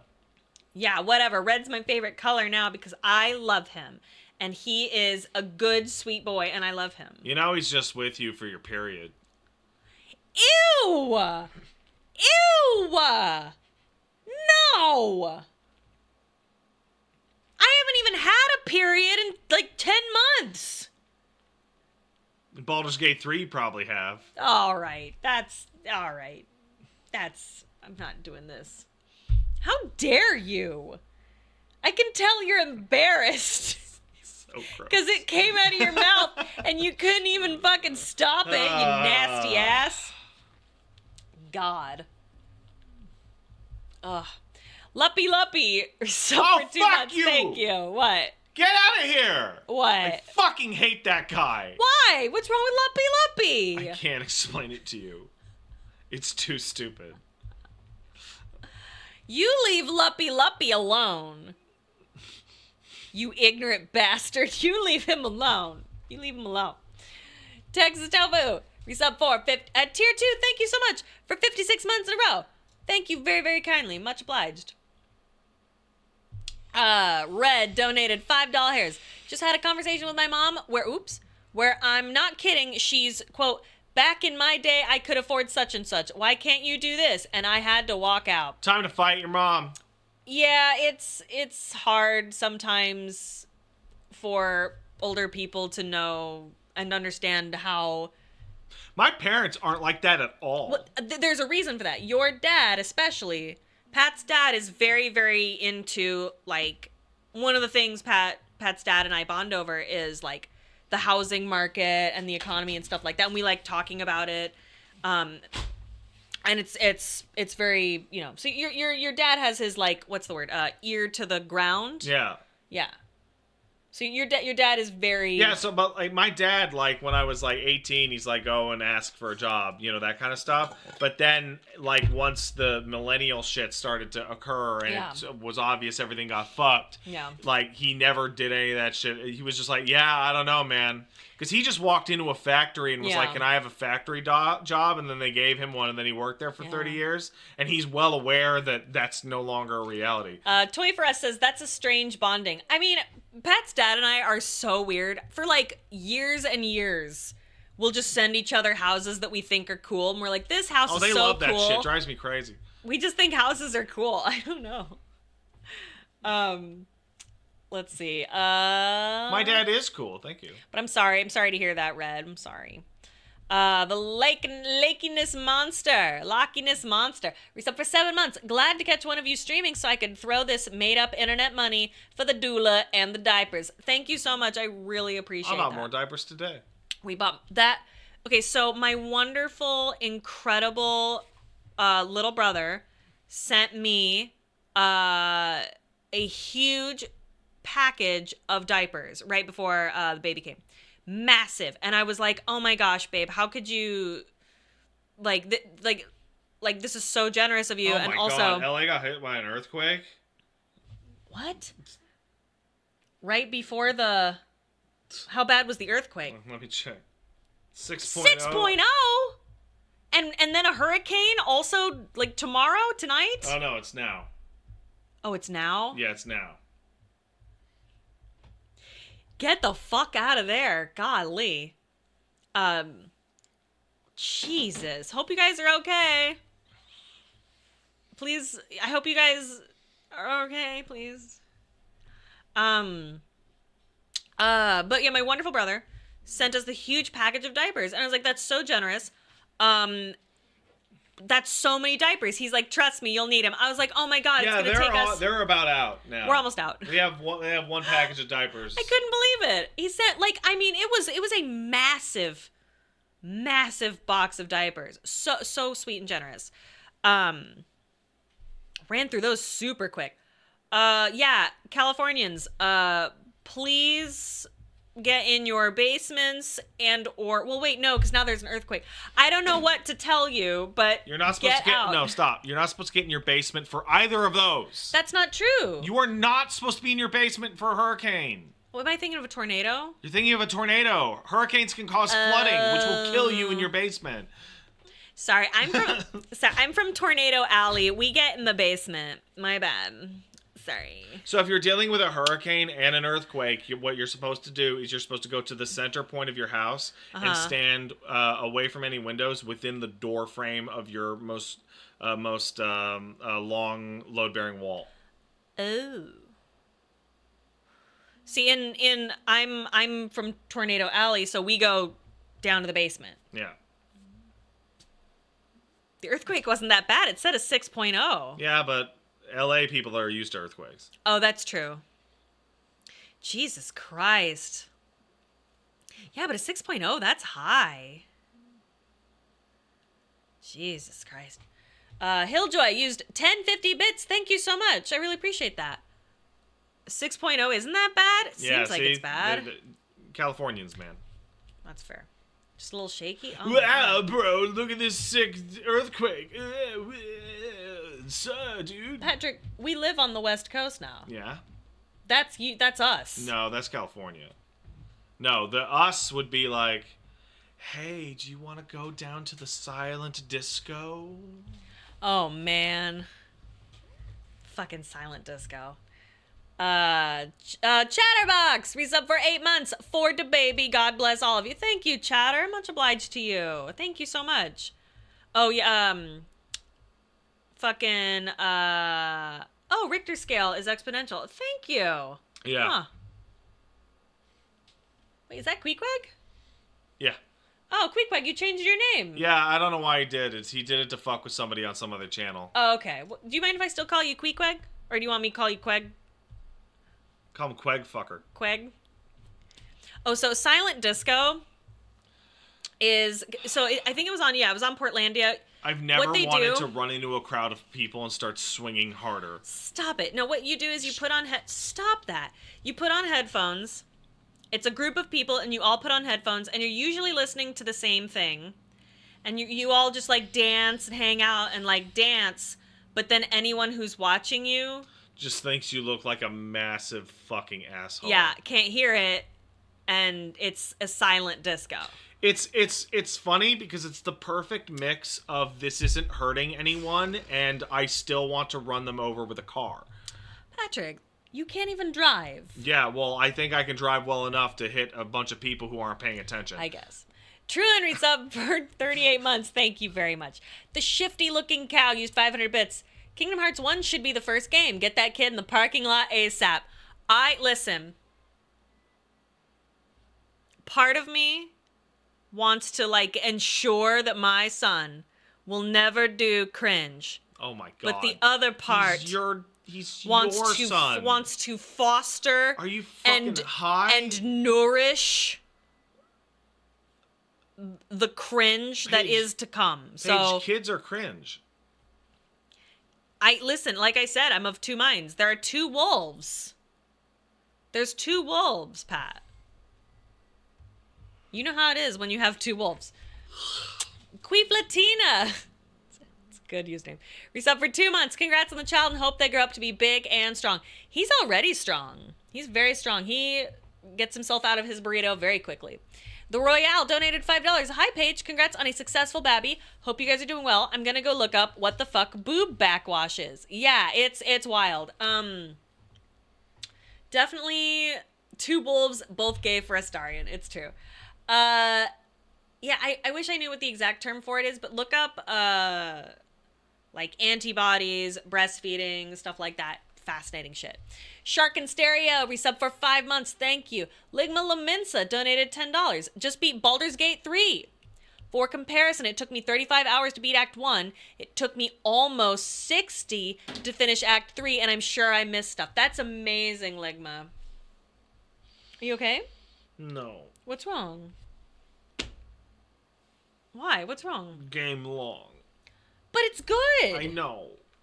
It's a good game. I'm totally gonna have to just work 6 days a week for a couple months. It's the only solution. Yeah. It's the only solution. Yeah. Oh boy. Mango Shroomy resub for 3 months. Hello, hope all is well. Hope all is wonderful with your family. It is. What? That's so funny. Blew the whiz. Baldur's Gate 3 is so much cocaine. Oh man. I thought Act 3 was slightly smaller than 1. I guess not. Oh man. And Ouch Potato X has converted from a Prime Gaming sub to a Tier 1 sub. Thank you very much. I've never seen that message ever. I've never seen that, Ouch Potato. And also, your username is incredible. All right. It is 3 o'clock. Do you want to take a nap before? Yeah, okay. I do. Okay. Also, LA Noire missions are like a minimum of 45 minutes at this point. Yep. I'm sorry. I would like to apologize on behalf of me. Sorry. We had fun, Paige. Did you guys have fun? I hope you had fun. I hope it was fun. You could laugh at my unpoopy butthole. I didn't shit the bed though, okay? I did not. I didn't shit the bed. I did it. I went through labor. Well, parts, I went about halfway through. No poop. Not once. Very proud of myself. Not even one time. Very proud of myself. Yeah, hey guys, thank you so much for joining us. We will actually play LA Noire. Because surely nothing will be as interesting or as all that noteworthy as all of that shit. Yeah. The bet is still on, booty. It's true. Pat, what are you playing this week? Monday, I'm playing the podcast. Tuesday, I will be guest starring over on Woolly Versus on voice chat to provide technical and mechanical support for Woolly playing Baldur's Gate 3. How exciting is that? I'm so excited. So you guys have to tune in. It's Woolly's channel, right? Yeah. On Woolly Versus Tuesday at what time? Noon for me. 3 for him. Okay, so Tuesday at 3 p.m. Woolly Versus. Does he what's the word? Promote? Not promote. What's the word? Does he talk about, hey, I'm going to be doing this on this day? Yeah, usually on the podcast, though. Okay. Well. So we talked about it, and because of the way, like, co-op works, he's going to do split screen with Reggie, obviously. So I can't join in, but even if I could, that would dump, like, a create a character into his fucking game that he'd never be able to get rid of. So I'm just going to be on the call. Yeah. But that's going to be really exciting. Mm-hmm. And Pat will be there to assist. And that'll be really, really cool. Then Wednesday, I'll play Baldur's Gate 3 myself. We're going to start Act 2. Then Thursday is Blasphemous 2 and Zangief. The dog will be returning. And then Friday is Armored Core 6. Yay! And then the week after, I will fucking figure it out. It's true. Big Dad Industries. We did not play anything, and I'm sorry. I fucked up. All right, hey, I'm gonna let you guys go so that Pat and I can maybe take a nap, and I gotta feed the kid. So yeah, definitely check that out Tuesday. It's gonna be awesome. Guys, thank you so much for coming. I really appreciate you listening to my silly stories, our silly stories. You good? Wake up. I love you. I'm proud of you. I hope you had an excellent time, an excellent month, week, day, night, whenever you're seeing this. And I will see you soon Don't know when. Probably next week. Maybe earlier. I don't know. We'll figure it out. I'm still kind of getting used to mom stuff. But once we've got that all figured out, I will go back to what I was doing before I got pregnant, and I will finally start really setting up my office and getting things going there. So that's what's happening, and yeah, all right. I will see you guys later. Have a good one. All right, scream. He is good, and he is sweet, and he has nice feet. Beep, beep. He is good and he is sweet. He is big and he is strong and he is nice feet. Beep, beep. He is good and he is sweet. He is big and he is strong and he is nice feet. Beep, beep. There's a cat who's on the rise. I think his name you know.